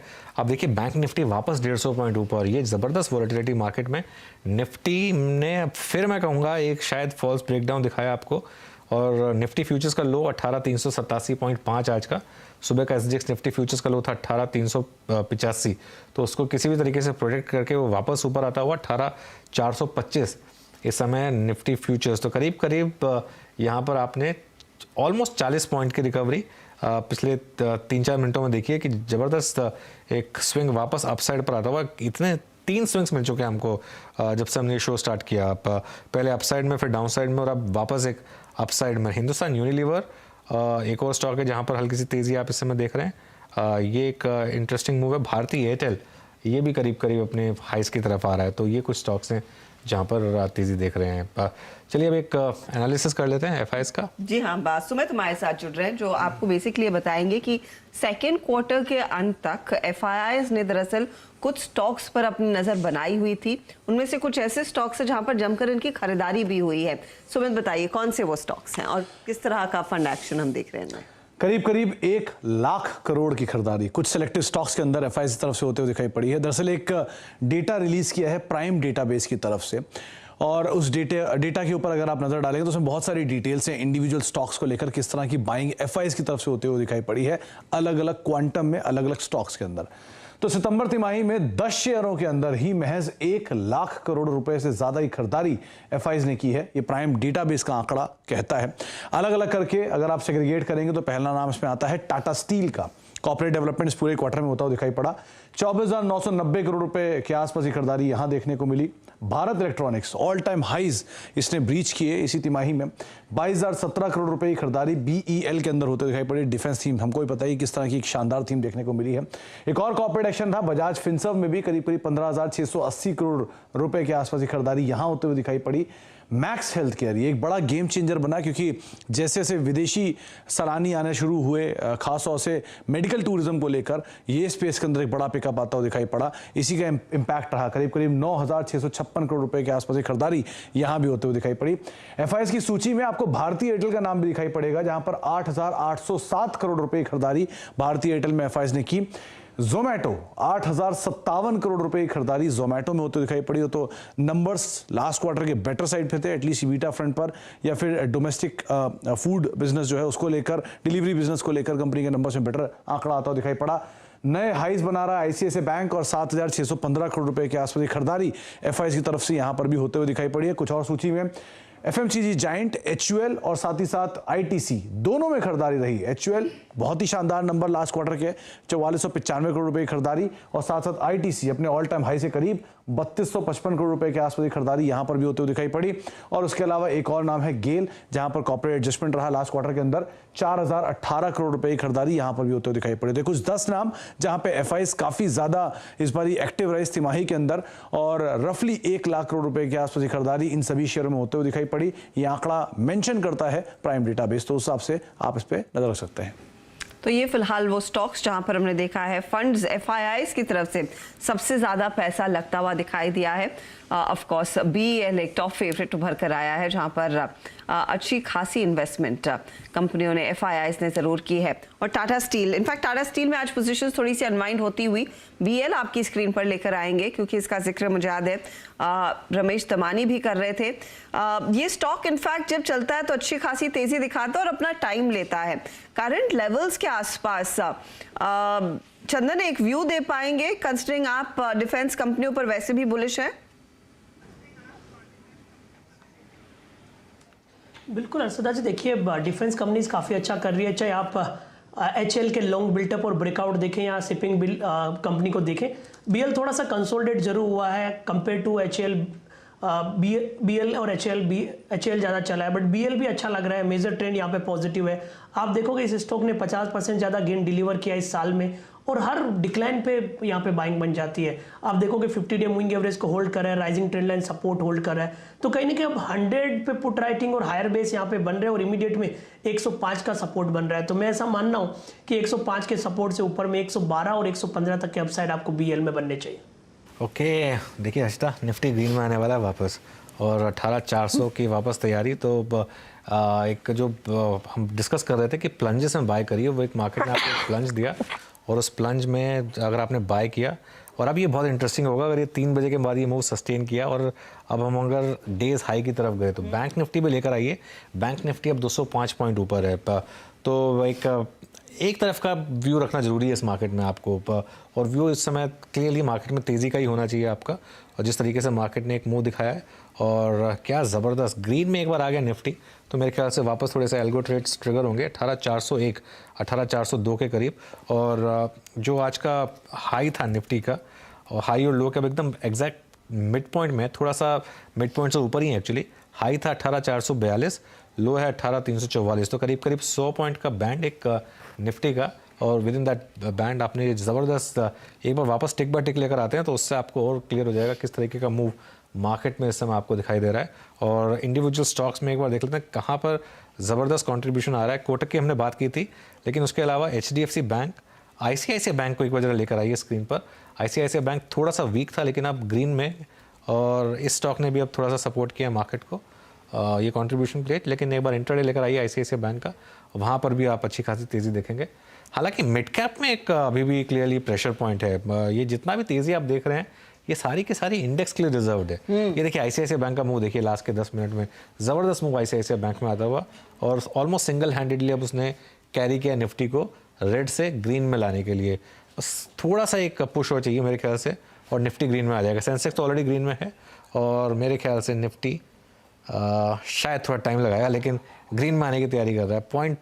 0.25 अब आ गया ग्रीन में, देखिए निफ्टी भी। हाँ, और ग्रीन में आते ही फिर आप देखिएगा 18,403 के स्तरों पर, तो बस टिक जाए और यहीं और इसके ऊपर एक क्लोज आ जाए तो और भी बढ़िया रहेगा। जो आप कहते हैं सोने पे सुहागा होगा। क्लियरली मोमेंटम, और गावा साहब का एचयूएल टाइमली पकड़ा, 0.75% के गेन्स इस समय स्टॉक में बनते दिखाई दिए हैं। इसके पीछे पीछे आप ब्रिटानिया देखिए, डॉक्टर रेड्डीज देखिए, इनमें भी थोड़ी सी चाल मजबूत होती हुई साफ दिखाई दी है। समित, कोई ट्रेड जो आप इस समय फ्रेश तेजी के साइड पकड़ना चाहेंगे इस मूव और इस रिकवरी के मद्देनजर? देखिए डेफिनेटली उसमें हमने एक कोटक बैंक रेकमेंड किया था, उसमें एक अच्छी खासी मूव ऑलरेडी स्टार्ट हो गई है। और apart from this with in the two wheeler space हमें हीरो मोटोकॉर्प अभी भी काफी एक इंटरेस्टिंगली पॉइज लग रहा है। स्टॉक में काफी टाइम से कुछ ज्यादा परफॉर्म किया नहीं है, बट जो रीसेंट 5 से 10 ट्रेडिंग सेशन की इसकी प्राइस एक्शन है वो थोड़ी इंटरेस्टिंग है। लो लेवल्स पे इसमें खरीदारी आ रही है और हमें लगता है कि प्रॉब्ली एंड ऑफ सीरीज ये स्टॉक अच्छा कर सकता है और यहाँ से आपको नेक्स्ट वीक प्रॉब्ली 2820 2850 के लेवल्स भी हीरो मोटो में दिख सकते हैं। तो हमें लगता है कि ये स्टॉक एक पॉजिटिवली पॉइज्ड है, रिस्क रिवॉर्ड काफी अच्छा फेवरेबल है और इसमें ऑप्शन के जरिए भी अगर कोई ट्रेड करना चाहता है तो 2750 का कॉल ऑप्शन भी करंट लेवल पे बाय किया जा सकता है। ओके चलिए इस बीच अगर निफ्टी में रिकवरी, निफ्टी करीब 18406, बैंक निफ्टी अगेन 200 अंकों पर 42573 के ट्रैजेक्टरी मार्केट ट्रेड करता हुआ। चलिए बिग मार्केट वॉइसेस की कड़ी में हमारे साथ अब इस वक्त एक खास मेहमान जुड़े हैं, श्री दीपन मेहता। दीपन जी नमस्कार, कार्यक्रम में स्वागत है। And technically I think price wise we are at all time high on Nifty, bank and in fact Nifty as well, बहुत क्लोज आ चुके हैं। अब आपका व्यू सर मार्केट्स पे क्या है? यहाँ से बैंक्स ने काफ़ी स्ट्रॉन्ग डिलीवर किया, आई थिंक एक लीडिंग फोर्स थी बैंक्स। अभी भी यहाँ से आगे की लीडिंग फोर्स बैंक्स ही रहेंगी या फिर ये कमान किसी और स्पेस के हाथ में जा सकती है? आपका मार्केट्स पे व्यू अगले करीब 1 से 1.5 महीने के प्रोस्पेक्टिव से, शॉर्ट टर्म प्रोस्पेक्टिव से? धन्यवाद, गुड आफ्टरनून और thank you for having me on your show. देखिए मैं इतना ही कह सकता हूँ कि इन्वेस्टर के लिए तो अच्छे दिन आ गए हैं और जिस हिसाब से सेंसेक्स निफ्टी बढ़ रहा है और बाकी अन्य जो मिड कैप स्टॉक में जिस हिसाब से करंट आ रहा है, I think client portfolios, investor portfolios are doing very well. उसकी वजह यह है कि कोई ऐसी खास बैड न्यूज नहीं आ रही है वेस्टर्न वर्ल्ड से। जो भी नेगेटिव्स थे जैसे कि war, inflation, FI selling, I think सभी कुछ डिस्काउंट हो चुकी है। और ये जो अर्निंग सीजन गई है, I think by and large एक बहुत ही अच्छी अर्निंग सीजन गई है और वहां पर हमने देखा है कि प्रॉफिट मार्जिन जो पिछले 2-3 तिमाही से दबे हुए थे, we are seeing improvement in profit margins क्योंकि जो मटेरियल कॉस्ट से, कमोडिटी कॉस्ट से वो कम हुई है। So on the whole I think we are in a very sound wicket और इस लेवल से कंसोलिडेट करके मार्केट और ही बढ़ सकता है फॉर द नेक्स्ट 2-3 मंथ्स और सो। खाली एक ही रिस्क फैक्टर है, रादर 2-3 रिस्क फैक्टर्स जो ये है वो ऑयल प्राइसेस का है। अगर वहां पर एक स्पाइक हो जाती है तो $130-140 तो ये इसका खराब असर हमारे मार्केट्स पर आ सकता है। और अगर और कोई नेगेटिव इश्यू आ जाता है in terms of a failure of any corporation, large corporation और sovereign debt crisis because of macro headwinds over there, these 2 factors, ये 2 फैक्टर डिस्काउंट नहीं हो चुकी है। But on the whole I think investor को अभी एग्रेसिव और positive approach लेना चाहिए। Don't wait in the sidelines, put your money to work. जो मनी टू वर्क। और देखिए बैंक निफ्टी ने फ्रेश ऑल टाइम हाई लगाया है और ये एक कहावत है जैसे कहते हैं 100 सोनार की एक लोहार की। इंडियन मार्केट में 100 बेयर्स की एक बुल की, एकदम जब बुल का एक मूव आता है तो ज़बरदस्त मूव आता है और ये निफ्टी बैंक का मूव ये देखिए क्लियरली बाय ऑन डिप्स क्या ब्यूटीफुली प्ले आउट हुआ है। और आज फिर अब बहुत इंटरेस्टिंग होगा वो जो 18400 और 18500 के कॉल राइटर्स हैं, अब उनके अंदर अगर एक जैसे कहते हैं कि जिगर है उस कॉल को कैरी करने का ओवरनाइट, क्योंकि यूएस फ्यूचर्स में हालांकि ऊपर से थोड़ा सा डिक्लाइन आया लेकिन गैप अप तो है। और अगर आज यूएस मार्केट ने वो रैली अपनी रिज्यूम की, जो इन्फ्लेशन के बाद की एक अच्छी रैली बन रही थी यूएस मार्केट में, उससे पहले कि ये जो यूक्रेन वाला मामला आ गया उससे थोड़ा सा मार्केट गिर गए थे, तो आज अगर यूएस मार्केट में तेज़ी आई और कल एक पॉसिबल है, कल एक्सपायरी डे भी है हर्षदा, कल पॉसिबल है कि मार्केट सीधा खुले ऑल टाइम हाई पर। जो मैंने शो के स्टार्ट में बात की थी कि वो एक पॉसिबिलिटी अभी भी एग्जिस्ट करती है कि अगर आप किसी तरीके से आज 18480 के करीब का बंद दे दें मार्केट में तो एक कल ऑल टाइम हाई की तरफ मार्केट खुल सकता है। दीपन गुड आफ्टरनून। एक आईटी में काफ़ी टाइम के बाद रौनक लौटी है और नैस्डैक में भी क्लियर एक रिवर्सल है, बॉन्ड यील्ड्स कूल ऑफ हुई हैं, यूएस में थोड़ा सा इन्फ्लेशन का रिस्क कम हुआ है, लग रहा है यहाँ पर सिलेक्टिवली वापस बाइंग की जा सकती है। Good afternoon Anuj, definitely I think जो आईटी शेयर्स की जो ट्रेडिंग हो रही है, जो इन्वेस्टर निवेश कर रहे हैं, I think they are looking beyond the current macro headwinds. ये ऐसा सोच रहे हैं कि देखिए आईटी तो एक लंबी घोड़े की रेस है। The IT companies business model is sustainable for many years और जो आईटी की डिमांड है दैट विल सर्टेनली थोड़ी बहुत प्रेशर आ सकती है because of all these trends which are there in US and Europe, but long term trends IT spending पे काफी अच्छे हैं।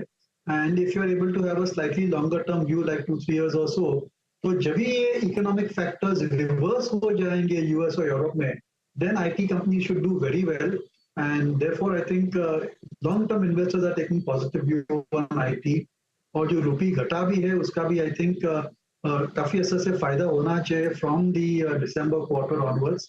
और मेरे ख्याल से अभी आपको इक्वल वेट हो जाना चाहिए as far as IT is concern, और हमारा प्रेफरेंस मिड कैप IT के लिए रहेगा, क्योंकि वहां पर हमने देखा है कि पिछले 2-3 साल से growth rates are higher than the large cap IT, और जो specialised vertical oriented IT companies है आई थिंक वहां पर अच्छे रिटर्न आपको मिल सकते हैं। But no doubt I think even the four large IT companies also should give you steady returns going ahead also. पर धीरे धीरे जो फियर फैक्टर थी IT में कि स्पेंडिंग कम हो जाएगी and they will not be able to sustain double digit growth rates, I think those fears are gradually being addressed and they have of course receded a little bit। Okay Deepan ji, आपने मेरे ख्याल से सबसे महत्वपूर्ण portion को ही skip कर दिया। वो मिड कैप IT का स्टॉक कौन सा होगा अगर आप कंफर्टेबल हैं? I mean mid cap IT में डैमेज था, प्राइस डैमेज था, बट आई मीन 40% 50%। वो मिड कैप की 2 स्टेप्स कौन सी होंगी मिड कैप IT में जहां आप कंफर्टेबल है, जिसको चेस करना चाहेंगे आप इस प्राइस पे? देखिए, persistent systems certainly is worth mentioning। Again, disclosure, we and our clients are invested in it। दूसरी स्टेप है KPIT, और इसके अलावा LTTS और Tata Elxsi also need to be mentioned। हालांकि टाटा एलेक्सी की जो प्राइस अर्निंग मल्टीपल है वो एब्सोल्युटली प्रीमियम लेवल पर है, तो may be investors can avoid that. पर ये जो 3-4 कंपनियां हैं उनकी खास बात ये है कि they are focused on very specific verticals जहां पर इतना दबाव नहीं आया as far as IT spending is concern. Valuations premium level पर है, पर उनकी growth rates also are very good.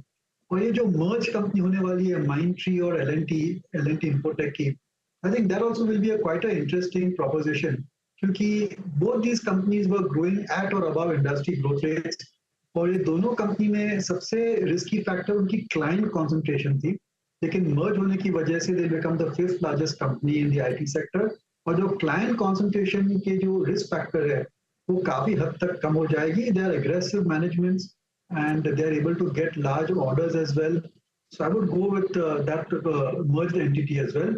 और ऑन द होल जो बाकी अन्य मिड कैप IT कंपनीज है जैसे कि कोफॉर्ज है and even emphasis, I think they should also do very well. Mid cap IT में फायदा ये है कि आपको $50 मिलियन का भी कॉन्ट्रैक्ट मिल जाता है, तो you are able to sustain that high teens type of growth rates. और उनकी जो ऑपरेटिंग प्रॉफिट मार्जिन है वो भी इंप्रूव धीरे धीरे हो रही है, और जो टैलेंट पर प्रेशर आ रहा था definitely that has come down. So I think many factors going positively for mid cap IT। You can buy them as a basket also, क्योंकि हमेशा मिड कैप स्टॉक में थोड़ी बहुत तो रिस्क रहती ही है। ऑफ कोर्स रिस्क तो definitely है, लेकिन अच्छी खासी अपॉर्चुनिटी भी काउंटर्स शायद उस डिप पर देंगे, तो एक बास्केट अप्रोच अपनाइए, अलग अलग स्टॉक्स टेक्नोलॉजी के आप ले सकते हैं। एक चीज़ हमने देखी है जो हम इस कार्यक्रम की चर्चा में भी डिस्कस कर रहे थे दीपन, कि लार्जली दिग्गजों की अगुवाई में ही रैली उभर कर आई है, क्योंकि आपने मिड कैप IT में कुछ स्टॉक्स आइडेंटिफाई किए हैं। लार्जली मिड और small cap the larger universe में भी क्या आपको अपॉर्चुनिटीज दिख रही हैं, या फिर when you are saying go absolutely all in this market, focus और सबसे ज्यादा प्रेफरेंस हैवीवेट्स को ही दे रहे हैं? नहीं, बिल्कुल नहीं। We are very very positive on mid cap, not just mid cap IT but across the board in all the sectors. मेरे ख्याल से mid caps will certainly outperform. अगर आप स्टॉक मार्केट की बुल मार्केट की हिस्ट्री देखेंगे तो bull market में हमेशा जो स्मॉल मिड कैप स्टॉक्स है they will give much higher returns than the larger cap companies in the same sector. और जब भी बेयर मार्केट में है then you will see that the larger cap companies in the sector will do better, but this is clearly shaping up to be a bull market। और जो mid cap companies है कोई भी sector में, whether it is banks, whether it is IT, whether it is building material, cement, any sector you take, I think mid cap will do far better। और कुछ ऐसी specific अच्छी themes भी उभर आई है इस after this particular earning season, जैसे कि retail। I would like to take a minute to talk about retail। सभी रिटेल कंपनी अगर आप देखेंगे small large, they have come with very good set of numbers. और अभी तो पूरी फेस्टिव सीजन की जो गेन्स है, जो बेनिफिट है, वो तो आई भी नहीं है। That will come through in the December quarter. So that is one sector which investors must look at quite positively. You could look at the large retail companies, whether it's Avenue Supermart or Trent or Shoppers Stop, और कुछ जो अन्य specialised retailers है जैसे कि वेदांत fashion है, मान्यवर है, या फिर गो फैशन है, गो कलर्स है, या फिर मेट्रो ब्रांड्स है. I think all of these companies, Ethos, all of these companies are come with very good set of numbers. और अगर जो urban spending है, if that is remaining at these levels और rural भी pick up हो जाता है, then I think retail is certainly a very good investment theme to play for investors over the next 3 to 5 years. चलिए, एक बहुत interesting चीज़ अभी हुई. सेंसेक्स ने अभी फ्रेश इंट्राडे हाई लगाया है. तो 62,025 का ये फ्रेश 52 वीक हाई भी है सेंसेक्स के लिए. तो निफ्टी में अब ये जो आंकड़ा है इंट्राडे हाई का, अब उसके हम काफ़ी करीब हैं. 18,421 इस समय निफ्टी 18,442 के करीब इंट्राडे हाई था जिसकी हम बात कर रहे थे. लेकिन एक क्लियर वी शेप ज़बरदस्त रिकवरी मार्केट में आती हुई, और अगर डे हाई क्रॉस हुआ तो मुझे लग रहा है और यहाँ से शॉर्ट कवरिंग थोड़ी सी तूल पकड़ेगी. लेकिन फिलहाल इंडिविजुअल स्टॉक्स में काफ़ी अच्छा ट्रैक्शन दिख रहा है. दीपन, ये जो एक दो स्टॉक्स हैं जैसे हैल हो गया, या फिर एक आध और PSU जो डिफेंस में एक आध और कंपनीज हो गई, इनमें कोई स्पेसिफिक कोई स्टॉक पिक होगा आपका? देखिए अनुज, ये जो डिफेंस कंपनीज है, specially PSU defence companies, I think largely अब ये डिस्कवर हो चुकी है. इनके दाम बढ़ चुके हैं. Price to earnings multiple is not that cheap as it was maybe 6 months 1 year ago. एक साल पहले these were trading at about 12-14 times single digit also price to earnings multiple. Now they are trading at 20-25 times or thereabouts for a lot of these companies.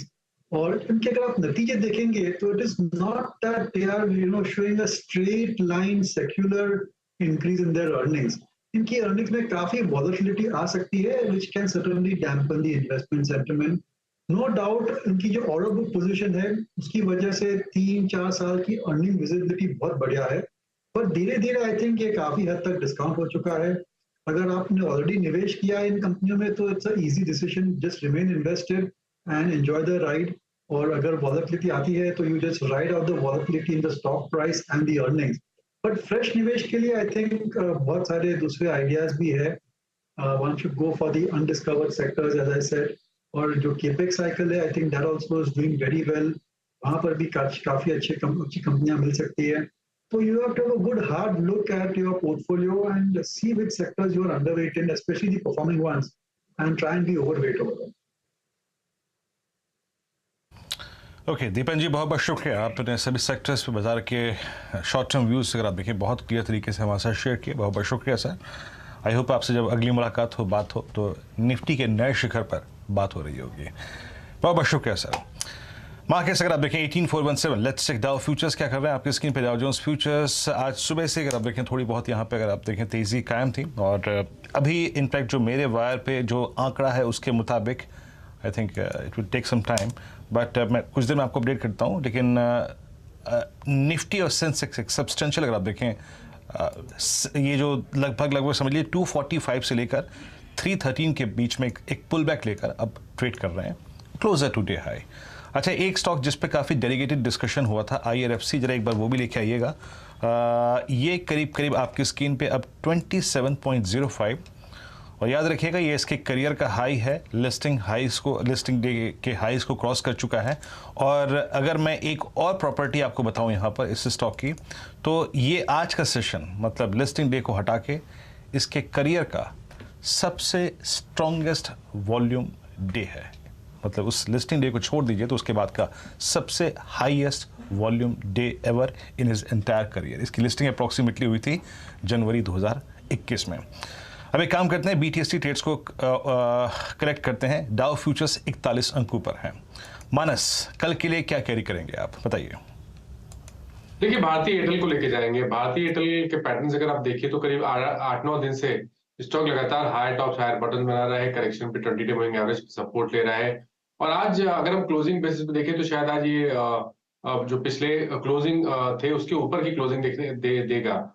तो breakout है अगर closing basis पे देखें. हालांकि अभी तक वॉल्यूम का support नहीं आया है, लेकिन मेरा समझना है कि आज के प्राइस ब्रेकआउट के बाद आपको शायद कल बढ़िया वॉल्यूम भारतीय एयरटेल में देखने को मिल सकते हैं. तो यहाँ पर खरीदारी करनी है. 833 के स्टॉप लॉस से 860 रुपए तक के टारगेट्स आपको भारतीय एयरटेल में देखने को मिल सकते हैं। 760 का 860 के टारगेट्स देखने को मिलेंगे और ऑफ कोर्स यहाँ पर एक अच्छी खासी अपॉर्चुनिटी 841 के लेवल्स देखने को मिल रहे हैं। समित, आपका ट्रेड? देखिए, कोटक के साथ ही कैरी करना चाहेंगे। ये हमने ऑलरेडी चार्ट का चमत्कार में ये स्टॉक कवर किया है। ये ट्रेड अभी अच्छा खासा मैच्योर होते हुए दिख रहा है और 1985 के लेवल्स प्रॉब्ली हमें कल तक ये स्टॉक में दिखाई देंगे। तो 1985 और यू नेवर नो, अगर वो ब्रेकआउट आता है तो 2000 के पार भी ये स्टॉक 2 दिनों में जा सकता है। तो इसलिए हम कोटक को यहाँ पे कैरी करेंगे और यहाँ से जो 1960 का कॉल ऑप्शन जो रिकमेंड किया 30 साढ़े 30 के आसपास, ये अभी 38 चल रहा है। यहाँ से भी ये पोटेंशियल है, ये जो ऑप्शन है 50, 55, 60 तक भी जा सकता है। ओके, भारतीय का वो चार्ट एक बार जरा वापस लेकर आइए। ज़बरदस्त मूव स्टॉक में। एक्चुअली इंडेक्स में अगर एक स्टॉक जिसने पिछले 3 साल में सबसे ज़्यादा कंसिस्टेंटली परफॉर्म किया है, पिछले 2 साल में रहा, वो भारतीय एयरटेल ही है। लगातार इसने अपने हाइज बनाए हैं। वो एक बार वो जो 605 इसने क्रॉस किया था जहाँ पे प्रमोटर की सेलिंग हुई थी, उसके बाद इसने पीछे मुड़कर नहीं देखा और ज़बरदस्त इसमें तेज़ी पिछले, ये देखिए कंसिस्टेंट मूव इसमें पिछले 6 महीने में जो 3-4 बार मार्केट गिरा उसमें ये स्टॉक नहीं गिरा बिल्कुल भी। 843 इस समय एक फ्रेश ऑल टाइम हाई भारतीय एयरटेल पर। और कोटक महिंद्रा बैंक इनफैक्ट इस महीने अब करीब 3% ऊपर कोटक महिंद्रा बैंक का।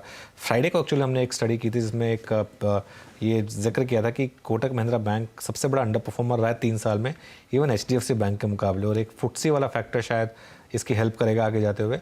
तो यहाँ पर शायद एक अंडर परफॉर्मेंस खत्म होगी और करीब 3.5% का मूव इस समय कोटक महिंद्रा बैंक में यहाँ पर आता हुआ। प्रकाश जी, आप क्या कैरी करेंगे ट्रेड? बिल्कुल, मेरा जो स्टॉक मैंने चुना है जिस वक्त वो है power grid. Power grid trade कर रहा है 217 पे, बहुत ही स्ट्रेच हो गया है डाउन साइड से, एक बाउंस खेल रहा हूं मैं। टारगेट ऑन द अपसाइड पहला टारगेट रहेगा 220, फिर शायद आते दिनों में 225 भी देखेंगे। स्टॉप होगा 215 पावर ग्रिड। पावर ग्रिड को कैरी करेंगे। चंदन, आपका क्या कैरी करने का मन है?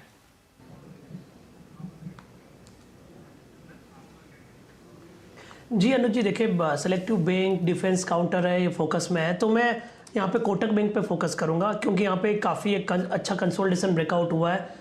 डिसाइसिवली इसने लगभग 1930-35 के लेवल को होल्ड किया है, परफेक्ट बुलिश कैंडल बना है, ओपन इंटरेस्ट भी आज काफ़ी अच्छे है। तो कोटक बैंक के साथ जाऊँगा।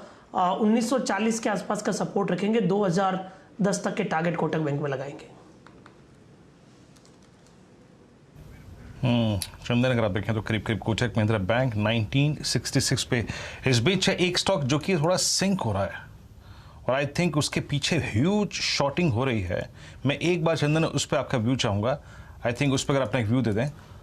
अपोलो टायर्स, ये कल की हायर शेडो देखकर लग गया था, आई मीन कि ये स्टॉक ऊपर की तरफ टिकने में, और आई थिंक अपने प्रीवियस हाई को क्रॉस नहीं कर पा रहा है। कुछ देर पहले हमने एक शॉर्ट ट्रेड दिया था बजाज फाइनेंस पे, आप यकीन मानिए 6900 का माइनस का वो शॉर्ट लगभग 6850 तक गया। ये चंदन, आप एक व्यू शेयर कीजिएगा अब अपोलो पे 277।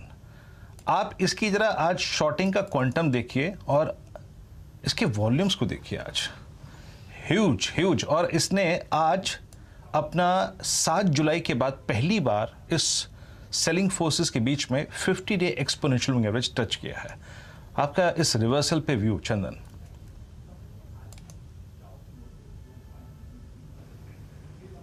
बिल्कुल वीरू, आपने बिल्कुल सही कहा। यहाँ पे मल्टीपल नेगेटिव क्रॉसओवर बन रहे हैं। सबसे पहले तो 50 दिन का मूविंग एवरेज 88 डेज यानी 7 जुलाई के बाद तोड़ा है।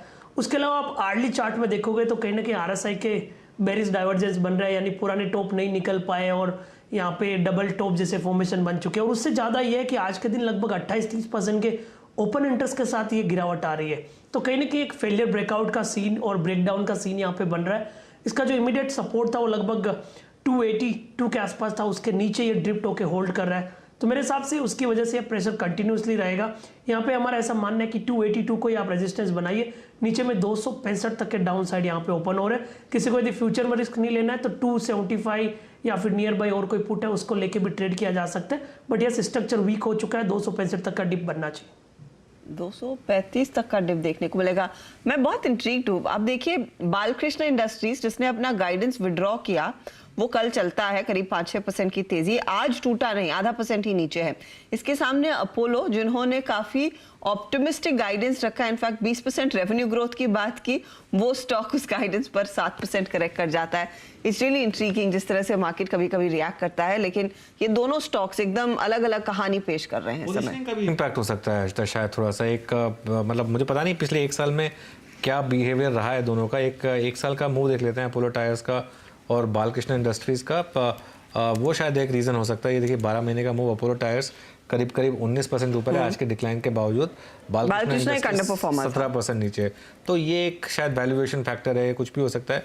लेकिन इसमें मैं एक चीज़ बोलूँगा, इसमें नॉर्मली आप देखेंगे कि 3-4 दिन के बाद ये ट्रेंड रिवर्स हो जाता है। 3-4 दिन के बाद आप देखेंगे कि अगर ज़्यादा स्ट्रॉन्ग नंबर और स्ट्रॉन्ग कमेंट्री अपोलो की है तो अल्टीमेटली मार्केट फिर उसी को रिवॉर्ड करेगा। ये नियर टर्म में सिर्फ एक परफॉर्मेंस की वजह से हो सकता है, जो एक 27% का रिलेटिव आउट परफॉर्मेंस है अपोलो टायर्स का, उसको मार्केट थोड़ा सा करेक्ट कर रहा हो, ये हो सकता है।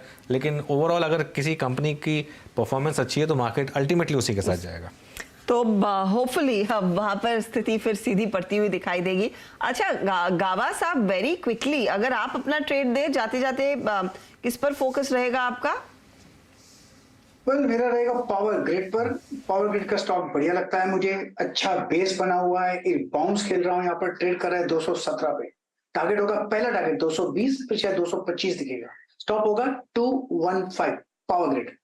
चलिए, अपोलो टायर का जिक्र किया हर्षदा ने, तो एक बार जरा वो बैन वाली लिस्ट ले आते हैं जो स्टॉक्स अब बैन में जाने को तैयार हैं। बलरामपुर चीनी का तो ऑलमोस्ट सर्टेन है। बलरामपुर चीनी करीब 100% के करीब अब पोजीशंस हो गई हैं यहाँ पर। देखिए 95% के ऊपर बैन में चला जाता है। India bulls housing 96%। Border line case है अपोलो टायर्स का। अपोलो टायर्स करीब 91% पर आता हुआ, तो यहाँ पर भी बैन में जाने की तैयारी हो रही है। तो ये फिलहाल कुछ स्टॉक्स जो शायद बैन में फिसलते हुए दिखाई देंगे, लेकिन क्लियरली बलरामपुर चीनी के चांसेस पूरे हैं। कल जैसे हम आपको डेल्टा कॉप की बात कर रहे थे और वो बैन में है, तो इन पर, इस डेटा पर आप नजर रखें और एक्शन ले सकते हैं।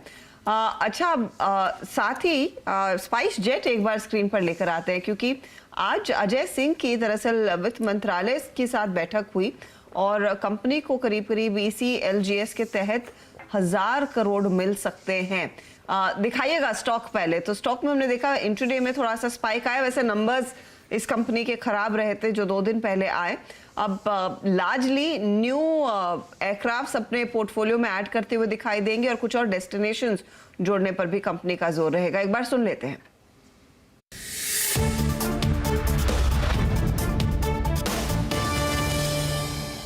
जो अभी स्थिति है आपके फ्लाइट की, सरकार की तरफ से जो ELCAG से मदद मिलने वाली थी, उसको लेकर क्या अपडेट है सर? देखिए, ECLGS हम बहुत सरकार के शुक्रगुजार हैं कि उन्होंने ये स्कीम को एक्सटेंड किया और स्पाइस जेट में और 900 से 1000 करोड़ रुपए का सपोर्ट मिलेगा इससे, और हमें लगता है कि अगले कुछ हफ्तों में वो पैसा भी आ जाएगा। सर, एक सवाल और कि जो नए जो आपके बेड़े में कई सारे शामिल हुए हैं नए, उससे डोमेस्टिक और इंटरनेशनल कितने? अभी 7 जहाज़ हमारे बेड़े में शामिल हुए हैं और 5 जहाज़ आने की उम्मीद है अगले कुछ हफ्तों में, और उससे डोमेस्टिक डेस्टिनेशंस भी और इंटरनेशनल दोनों पे ही थोड़ा सा बढ़ोतरी हो। और नए रूट्स को लेकर जो डोमेस्टिकली आप प्लानिंग कर रहे हैं? हाँ, उसमें प्लान कर रहे हैं। उसमें कई रूट्स तो हमारे जो उड़ान के रूट्स हैं उनको रीस्टार्ट किया जाएगा। कई सारे रूट्स जो हॉलिडे डेस्टिनेशंस वगैरह के रूट्स हैं उनको हम शुरू करेंगे। ओवरऑल एविएशन सेक्टर में बजट को लेकर कुछ आप? ओवरऑल तो बजट में जो एक फंडामेंटल इशू हमेशा से रहा है कि even though it's not an issue of the budget, it is that ATF must come under GST। लेकिन जब तक ये नहीं होता तब तक हम ये चाहेंगे कि जो एक्साइज ड्यूटी ATF पे लग रही है, क्योंकि एक एड वेलोरम ड्यूटी है, तो जैसे जैसे ऑयल का दाम बढ़ता जाता है तो ये ATF पे ये जो एक्साइज ड्यूटी है ये भी बढ़ती जाती है। तो हमारी ये रिक्वेस्ट रहेगी कि इतने मुश्किल वक्त से एविएशन सेक्टर गुजर रहा है, तो उस ATF पे जो एक्साइज ड्यूटी है उसको कुछ समय के लिए सस्पेंड किया जाए।